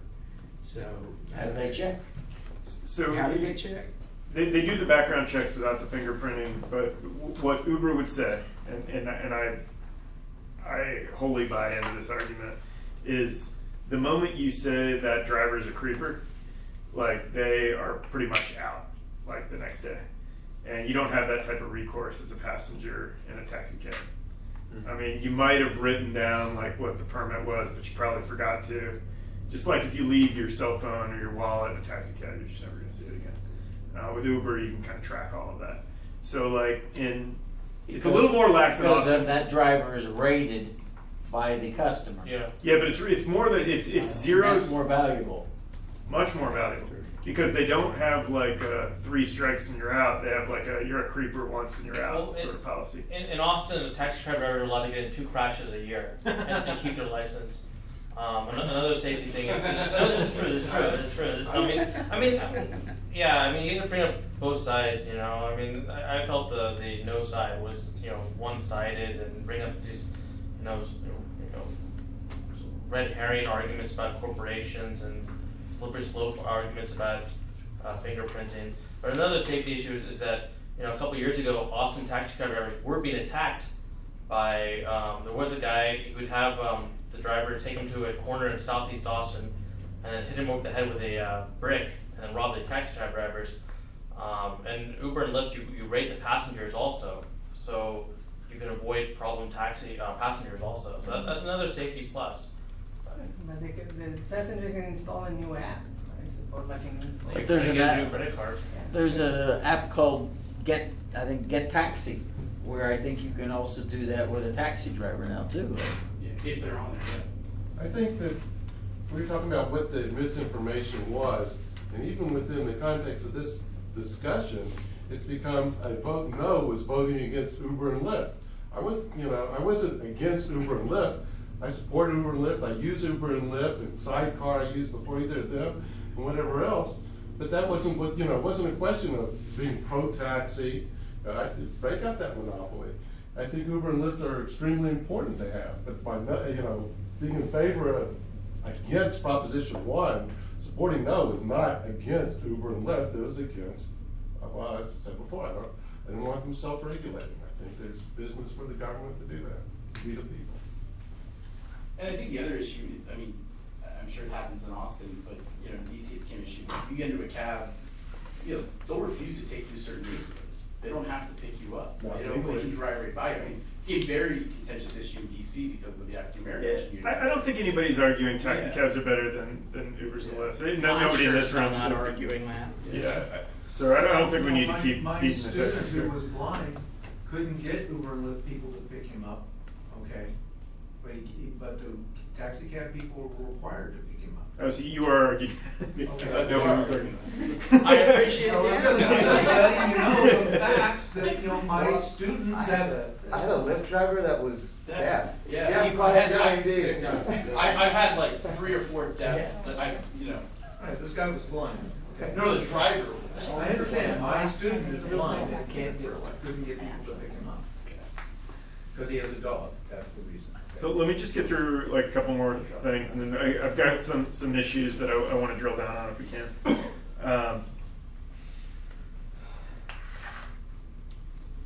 This I believe is a fact. We've talked about whether it might not be true. And then the Austin DUI arrests are down 12% versus the 9-month period prior to the TNC's arriving. The first time they calculated it was down 23%, and they restated it, so it's down to a lesser extent, and perhaps correlation without causation. It's not like a kind of a. So what I would say, as a data scientist, okay, it's a fine one data point, but there was so much more data that Uber and Lyft should have brought to the table, because they've been in a lot of cities. They should have been able to show this effect in every city they went to if it's real. And so- Maybe Austin had a specific problem with bad taxi driver, an expensive one. That's why you see it here and not see it in other cities where. Right, and so you're making an ad hoc argument, No, not a I'm just statistical saying, argument. just saying it's possible. Right, there's a bunch of things that go into complex statistical analyses. So since this is titled just the facts now, okay, I'm just putting a question to that fact, because it is, yes, it is a data point, but it's not enough to actually make a strong argument that it's a true effect. Yeah, so I think you're making a great point, because all I've gotten is one-sided data points. I haven't been able to find anything online that I considered to be unbiased, trustworthy, statistically significant. Right, and I would argue that our friends at Lyft and Uber actually have that data, because they've gone in at a bunch of places and that data is available, but they didn't marshal it. That's the thing that really gave me a lot of pause about that number when I saw it. Right, because that number may be true. Without context, though, we have no way to evaluate if it's meaningless or not, basically. Why wasn't there any counter data presented by the city or the opposition, like demonstrating that there's a negative thing about Uber and Lyft, and that we need to actually impose these regulations on it? These are the people on one side of big corporations. No, I mean, I think those are the stories of people saying that. I mean, like, you guys on that nextdoor.com, there was, oh my gosh, it just wouldn't stop, this big conversation in my area. And the ones that got me were more people sharing the stories of saying, like, look, my heroin addicted friend has got, like, serious issues. He called me every day saying he's suicidal, and he passed the check. Like, and that just kind of creeped me out. Yeah, I think stories like that are much more effective when it comes to like more stories. Right, you would have passed the fingerprint check too, though. I mean, that's the whole point about first, like, you don't have any offenses, you could be a psychopath and be. But yeah, I think he had some offense she mentioned, but it was in the past. I think she be a taxi driver too. Yeah, that's a really good point. I don't remember the second situation. I guess it more like deterred me from the service than. I mean, this is an incredibly complex issue, because we're probably some of the better educated now that we've talked about it at this point. Some of the better educated members of the Austin electorate. This is the exact type of issue that they want representative democracy to decide, not to really kind of go to a ballot measure. And it's for these issues, it needs to be very fact-based, and this just turned into a propaganda campaign on both sides. So that's part of EFF's role. If we choose to be an educational or even an advocacy organization, we can take a role in clarifying this, because I do worry about innocent people having fingerprints in the hands of government. I worry about that. Well, And I worry about this other false data that was used from APD. I worry about that being used to determine policy. To kind of take it back to, again, the larger question of what should the government's role be in these types of economies, one of the big problems is, even if we are an organization that's well positioned to educate the rest of the electorate, in this case, there's an argument that was made around the fact that the city council performed all three readings of the measure to actually get the ordinance in place at 1:30 a.m. on one night. And it's there was no need to be that aggressive with the timeline. It doesn't afford anybody an opportunity to understand the facts or to receive comment from anybody else in the community. It just was kind of slam bang, and it pushed us into the place that we're in now, which is that we had to take a very short notice vote on an extremely complex issue. No, I agree. That was not good on the city's part. And it was confusingly written, right? Oh yeah, no. Believe me, I'm not a fan of the city in this scenario either. I kind of hate everybody. Well, when I raise these points, it's not to accuse anybody who voted no of being in support of them. It's just academic. Right. No, and I'm glad you are raising the points. Absolutely. And perhaps even if they had several weeks, there's just not much reliable available data out there to base this decision on. It seems like it was primarily anecdotal from everything. That was another thing I was just very mad at, that you could not get accurate statistics. They were biased statistics from both sides that I had no way of checking their data set. Like Uber and Lyft claim that this regulation would destroy their business model. And it's like, well, that's great, but I'm taking your word for it. Unless I can see your balance sheet, I don't have much of an opinion on that. Balance sheet? What does their balance sheet have? I mean, does it actually make them unviable? Wait, the DWI arrest, that's public data right there.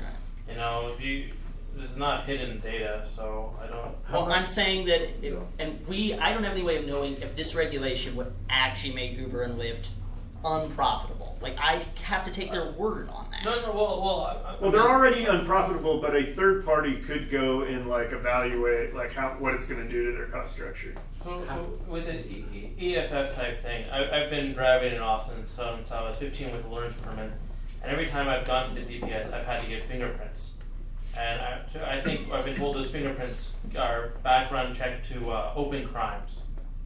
So, if you have you drive for Uber and Lyft. You have a driver's license? I don't remember being fingerprinted. No, I've definitely been fingerprinted up on North Lamar. Maybe I just forgot about it. I don't know.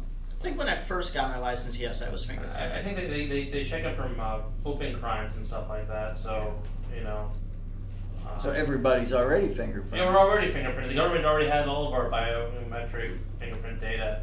Tinfoil hat time, but yes. But yes. Yes. So it's not that the government should take it, or they already do have it, all that stuff. The NSA's been listening to phone calls since before World War II. Yeah, same. Yeah. So didn't the driver's license fingerprint issue become optional a few years ago? I know some people made a big stink about it, but when I got my license renewed a few years ago, I had to do that. I think it's still opt out, but I think you can. I'm not sure on that. Well, it wasn't clear. I know they have my fingerprints. Yeah, I remember. Actually, I do remember. I was just a few years ago. Yeah. So I just have one more thing with a couple issues I want. Go ahead. Okay. Yeah. And you should, we should be concerned about those things. Hey, everybody, so we have about 10 minutes left, and Chris, since he is actually the speaker. Let's let him put the That's exactly how I wanted it to play out, so no problem. Your conclusion. That's the way it always happens. If there's a few minutes, I'd like to hear about what it is your project is, too. Okay, so let's spend 5 minutes on this, and then I'll tell you what it is.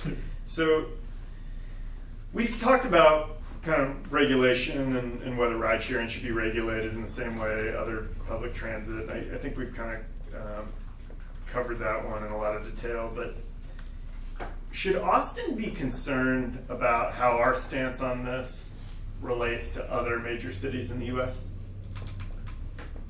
Sure. Yeah. I think we Why? should. Well, we're like a kind of a petri dish of new innovation. So yeah, somebody's got to test them out. So why not us? We should be the ones. Right. And we do things like, we have Google self-driving cars, and we embrace those. I like to go troll them. When I see them, I go stunt them and watch them flinch. It's great fun. It really is great fun to troll those cars. Okay.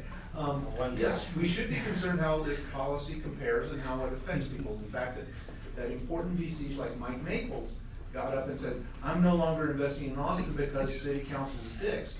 Okay, that's actually an important thing. Now, I don't think there's that much VC money coming from San Jose or Santa Clara here anyway, but that's a different question. But still, to have the VC people in San Jose saying, Austin's run by jurors is not a good thing for us. But everybody's known that for a long time. I've been aware of it for decades. Well, I think you're being way overly complimentary of the local axis of evil, the city of Austin and County of Travis. Well, what I can say is that since I wrote the original Star Call app, I've been involved with Josh Perry personally for 10 years or more. I very much know and value this room we're in, and the venture capital community that has started to actually become active. I remember when it was just Austin Ventures, and we were a dead town. Now we're much livelier. We have a lot more VC, a lot more interesting angel money, a bunch of other things. So yes, we should be concerned about how our policy compares to other cities because of the effects that it hits us as terms of our market value. They're in, I don't know, hundreds of cities probably around the world. How many other cities are they having this problem with. From what I understand, there's a lot of cities that they don't operate in because of similar such issues. So they've had pretty good penetration in the U.S. The city of New York and the power of the taxi lobby, or the demand for safety regulation in New York, was such that they bent to the city of New York's will, and they do fingerprinting in New York, and the same as in Houston. But all the other major cities in the U.S., for the most part, they're operating today without kind of fingerprints. So we are kind of on the higher regulation end of the spectrum as it relates to this particular issue. And I mean, for what it's worth, but there are, as I've read, a number of cities they have pulled out of over issues like fingerprinting, and interestingly enough, most of them seem to be in Texas, for what it's worth. I think they pull out of Because this is a low regulation state. Yeah, so that you raise a great point, because I was living in San Francisco for 8 years before I came here, and there's just kind of a broad brush generalization that California is a very difficult place to do business from a regulatory, from an entitlement standpoint. And Austin.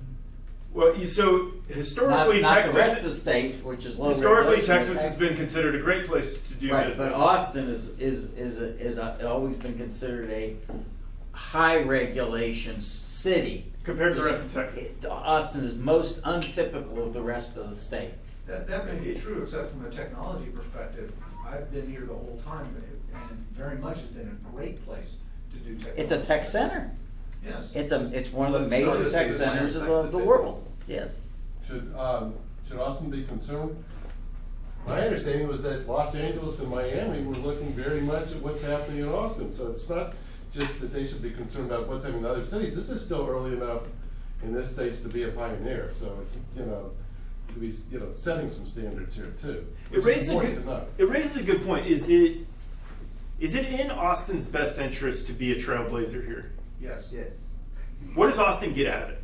What Austin gets out of it is that we get to define what is the boundary between where we worry about personal safety, worry about the role of these sharing economies. We get to explore it. We should be the Petri dish, just like the states are the Petri dish to federal law. We should be this Petri dish for city law, because we get to invent the constraints earlier, we get to understand what they are, and we get to innovate our businesses around what might be very real issues. But, okay, so what if we got the same benefit because a bigger market like LA forced the issue, and then we didn't get to go without Uber and Lyft for 6 months, but we got like the same exact regulations? If that's the way it played out, would you be better off like us? Well, that's the classic follower, innovator's dilemma, and fast follower, and all of the issues involved with when do you actually pull the trigger on certain policies, either whether you're a small business or whether you're doing government policy. And in this case, Uber and Lyft pushed the issue, and our friends in Kitchen pushed the issue, and it came to a head here first. Right? Well, but you can innovate the other way around. You can just let everything loose and unregulate the taxis. Like it's not about the innovation. You can innovate both ways. Right. Austin could have gone the other way. Yeah. Right. Based on the turnout, like if this ballot issue was on presidential election day, like I think it would have been yes. Like based on the way that they look at the turnout numbers and 17% is actually it was a very pretty good for Austin in a local election. You excluded all of University of Texas if they weren't registered to vote here, right? And I imagine most would have voted yes. I mean, the cases are being made based on the way you look at the turnout and you start looking at political statistics. Like, it probably would have been a yes if this was. I guess my point is that Austin's going to have to pay the price of being the trailblazer here, and the question is it worth it? Was this a pragmatic decision by the city council, or was it more of like a defiant, like, we're Austinites, you can't like push us around? I can argue it either way. Because it's tech is the reason for Austin to go first, that they're trying to the extent that Austin is trying to establish itself as a tech capital. So from that standpoint, yes, it's worthwhile to go first. And second of all, in terms of students, I don't know if you hung out on campus or not, but I did not have that feel that the students were overwhelmed. overwhelmingly in favor. The thing is, I wonder, I'm the only person of my friends that I know of that voted. I wonder how many students voted. I mean, in all honesty. Like, Most can't. Yeah. I have a quick. I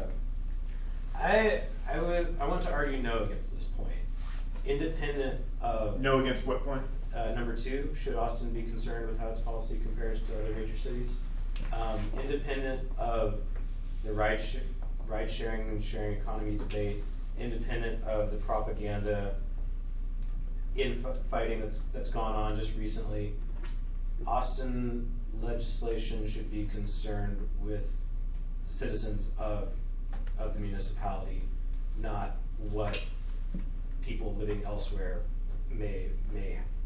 how they may or may not be affected, dependent on how whatever company operating, based on a legislative decision, decides to affect other regions. We do also get a lot of visitors. I mean, Sure. They're gonna go home with a lot of ideas from here. They can do that. So we can have influence, and I think we should offer that. My concern is more with the citizens living here. Oh, that's fine. I mean, Austin number 1 first, but I'm just saying, like, independent of this specific issue, our policy decisions should not be influenced by how other regions may react. Other people living elsewhere may react or may not be affected.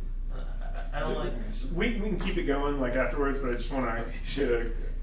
You had a question about like what I'm working on in the housing space. Yes, yeah. So I'll talk It about looked that. very for a second. interesting. I'd like to learn more about it. Okay. Thank you very much. So we're very early days. It's called the Guild. We have one property. It's on the east side on East 6th Street. It's called Eff-Austin Studios by the Guild. So basically the niche that we're trying to fulfill is if anybody stayed in Airbnb, you get a cool you can get a very cool local feel and a cool neighborhood and a unique place and a unique space. But you're kind of rolling the dice in terms of the quality of what you're going to get. The bed may be uncomfortable. It may be not as clean as you like. You may have to meet some stranger in an alley that hasn't been fingerprinted to get the key. And a lot of business travelers, most business travelers will not put up with that. And a lot of leisure travelers have gotten to the point they don't want to put up with that level of inconsistency in their travel experience.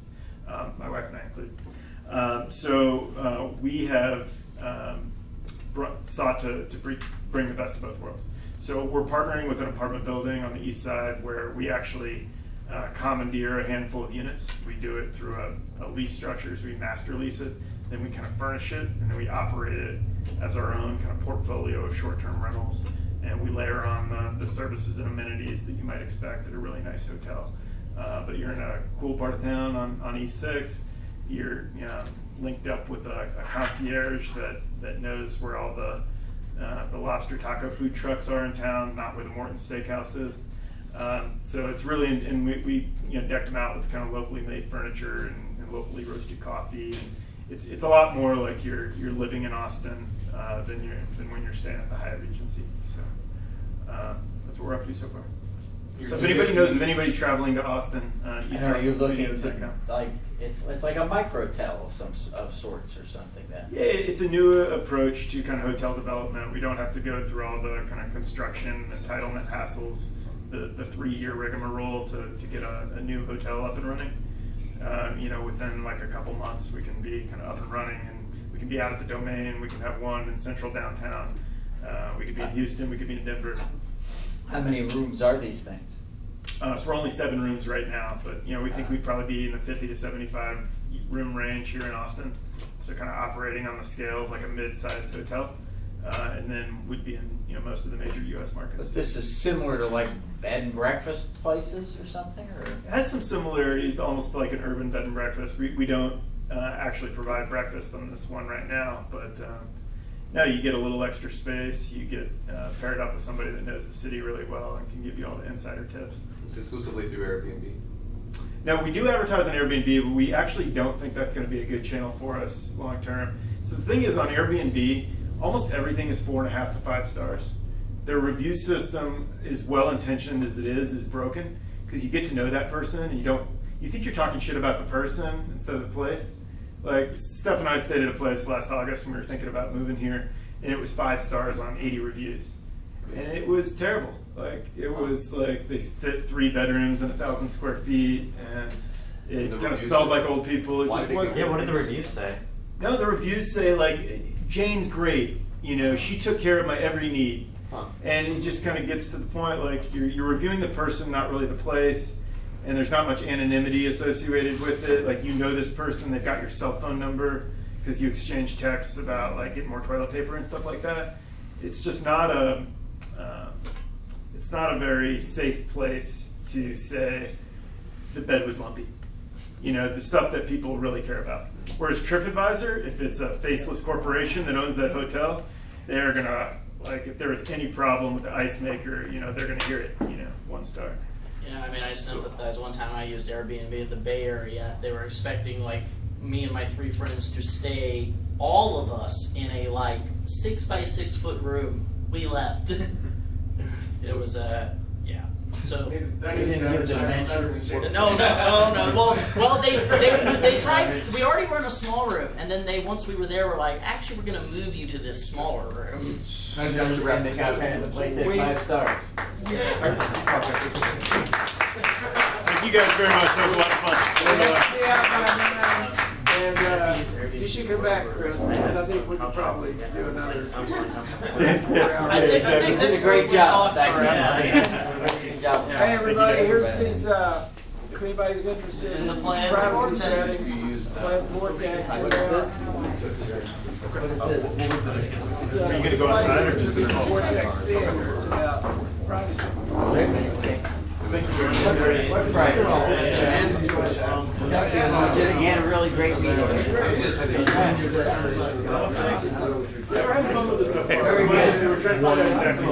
Okay, nice meeting you, everybody. Very good. Very nice meeting you. Great job. What's your sense?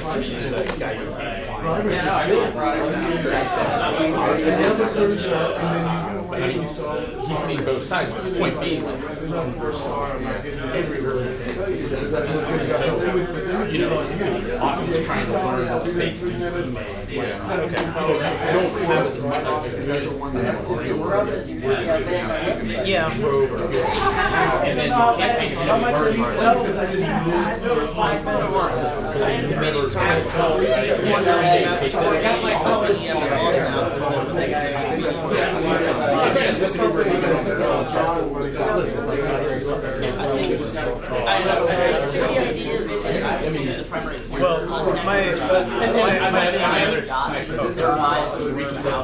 Well, you might just take on this because then it frees up my time. I can do some other stuff.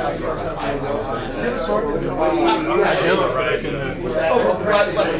mean, I'll walk through. And basically, I send you an email with their bio and their work, and then basically, but yeah, you can these are all my prior events and examples. GICU blast out our email list, our website, our Facebook, our Twitter, most of the Austin subreddit, all the main things, and Meetup's the most important.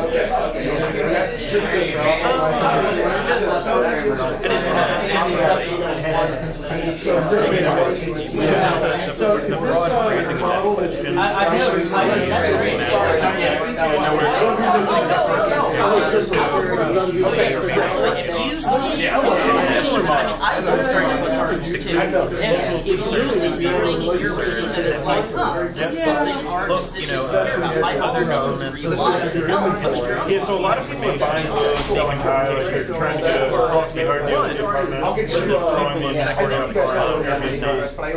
not really into things. I know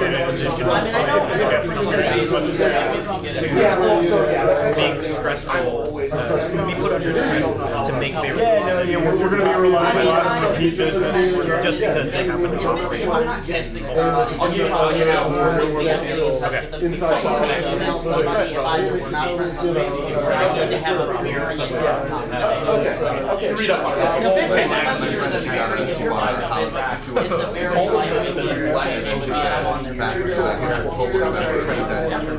right, so I know roughly who the somebody with, but I got details out of them, so I'll get the details out of them. The beautiful thing is, yeah, you don't have to deal with the rigmarole client. I just sent you a shutdown on it, and I'll give you all the stuff. Thanks, Kevin. Have a good night. What sort of premium can you get? I'll check it out. You got 800. I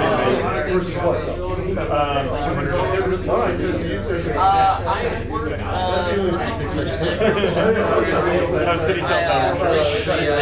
Normally I'm on a team of 400 developers that we're writing a new web-based, internet-based application for the lawyers to help draft bills to constitutional standards. So it's like a full stack web development project we're working on. Yeah, but like we're a public agency, we have 50 proposals basically. But basically we're a nonpartisan government agency that basically provides programming needs to serve the state.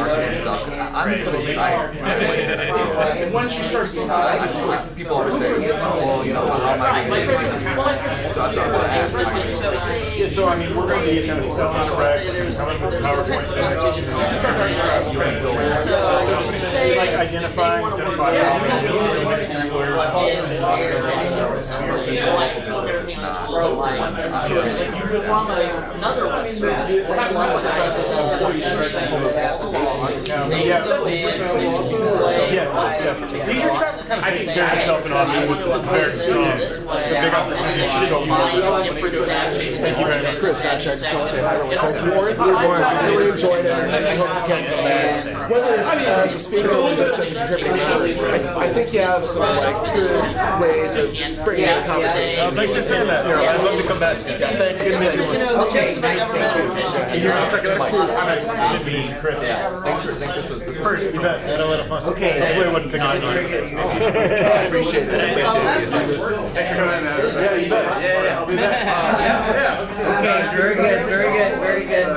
Nice to meet you. You made good points. And I have to tell you, I didn't vote for several reasons. One of which I know is the city of Austin. But I got Doug and I are pals. There's something to say. Oh yeah, the name looked familiar. I wondered if what the connection was. I hear both sides. Yeah. And I'm really, and I just spoke to this guy from, what's it called? Not Lyft. What's it called? No, the other one. He was just here the other day, and I spoke to him a bit. No, the guy, one of the big investors from, what's it called? Lyft? Uber and Lyft, right? Yeah. So, maybe we I don't know. Yeah, it would be interesting. And it's going to continue to be part of a whole evolving process of these things. And the Airbnb is a good thing. I mean, a good comparison. You're staying at somebody's place, and what do the two of you know about it? You know what I mean? So, I don't know. Okay. What's your name? Robert. Okay. No, I'm looking for a job. Oh, are you? Yeah. So what's that? Yeah, so they started this 2 years ago, and it's media studies. So he was at like, I'm out of state rights, I'm paying the same as I would pay. No, I know. And the focus is on advocacy. It's more action oriented. So it's not on. Like he said, listen, I'm looking to foster a space where I can foster people who want to get shit. You know, I want to use my connections to go in and they want to do. So what I'm talking is, a lot of programs are, I want to, but now, beyond just schools teaching on how to use computers and how to fear scams and viruses, I want some sort of social study of You made some very, you made some good. Well, everybody made good points, and I have to How tell do you, they shape our culture? How through the last thousands of years? it wasn't a problem What are for me some- because I can make it there on Saturday and Tuesday, I'm not a citizen. But that's not. That's funny because that's not. Like, what do you mean? I've had nightmares with the city of Austin going back decades. For me, it's City of Austin, you the want to county build of things, Travis, but you want to that's build it for it. the social good. Yeah. They're liars. I'll take whatever. And that's a gross understatement. I'll tell you what, City council. my wife is on there like That was Jeff Fried. Yeah.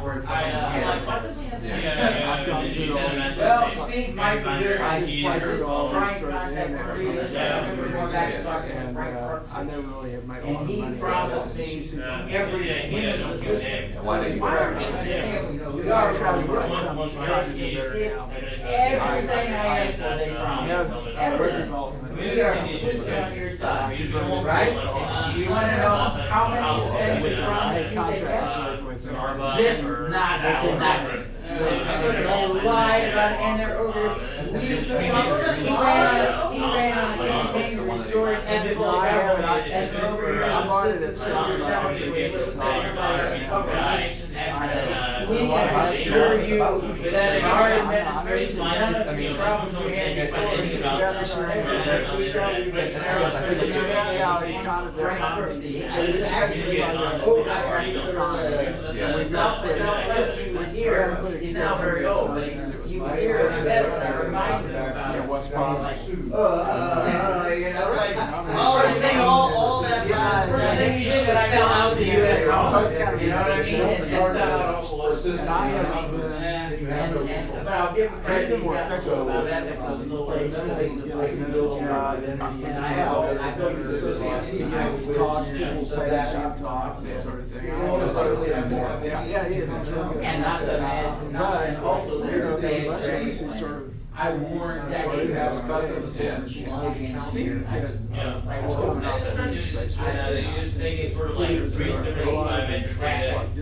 We're gonna get a lot of, not just wasting major budget, lives. You gotta deny so much, or you get so much reality. A rapid road city on 4 roads. I mean, I gotta say, and that's exactly so much. I said, and you were way over everything. I guess I kind of lost space, exorbitant costs, and it does work. It's 100. And when I sent emails to people saying about it a couple of times, and I told the previous writer, saying it's a previous marriage. I just Talk about the high density city, was public socially. transportation. It wasn't about the work. Well, you were in urban sprawl cities like Little America. Most of the city is not even close access to that type of truck station. So keep truck open. But I have to be educated about why my analogy was right. And I suggest building a light vehicle highway network. Not picking bicycle on the sidewalk, any bicycle on the street. Light vehicles like bicycles. They're too fast.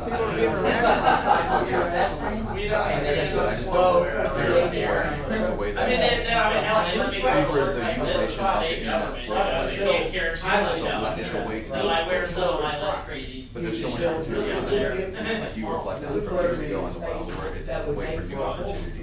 Anyway, I'm going to We seem to be going in the opposite direction. We look for convenience. The thing about the internet is okay, I see you're both the gentleman of it has a lot of Scotland. potential to have a democratizing effect and to Thank you. people. I agree. His idea really has worked in that way. Appreciated But, you thinking of tons of you arguments know, that every I time you get something right like that, so there's also thank people you. who just gotta figure out how to make a lot of money. The point here was to actually have a Yeah, discussion well, about they try not- to- it's Exactly. not- No, it's not- this was intellectual. And you know, I Facebook thought is pretty I good was at this. very impressed. Nobody Zuckerberg actually, you has a pretty good conscience and really kind of understands the significance of what he's doing.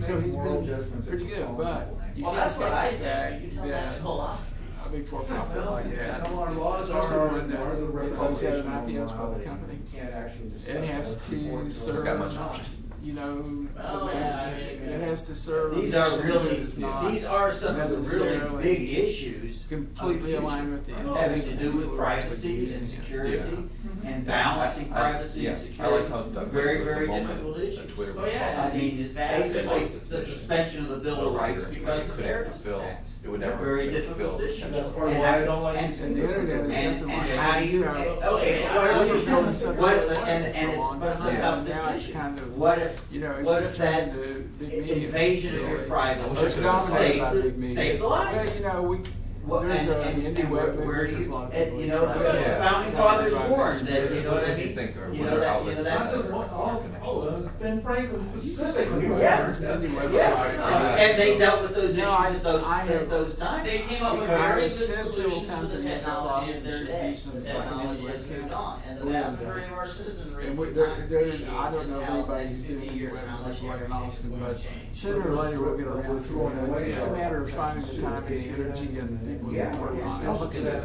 Totally upset about. And we got what you want. Mike was a captain. Yeah, likewise. I'd like to, at least I'll be leaving in August, but I'd love to chat. You got my card, right? Yeah. Yeah, get in touch, we'll have coffee. Cool. Executing illegal orders. See you guys. Thank you. Well, that's awesome. See you guys. See you guys. Gotta do this stuff more often. Yeah, absolutely. Yeah, okay. I'm so sorry I missed the barbecue. Yes.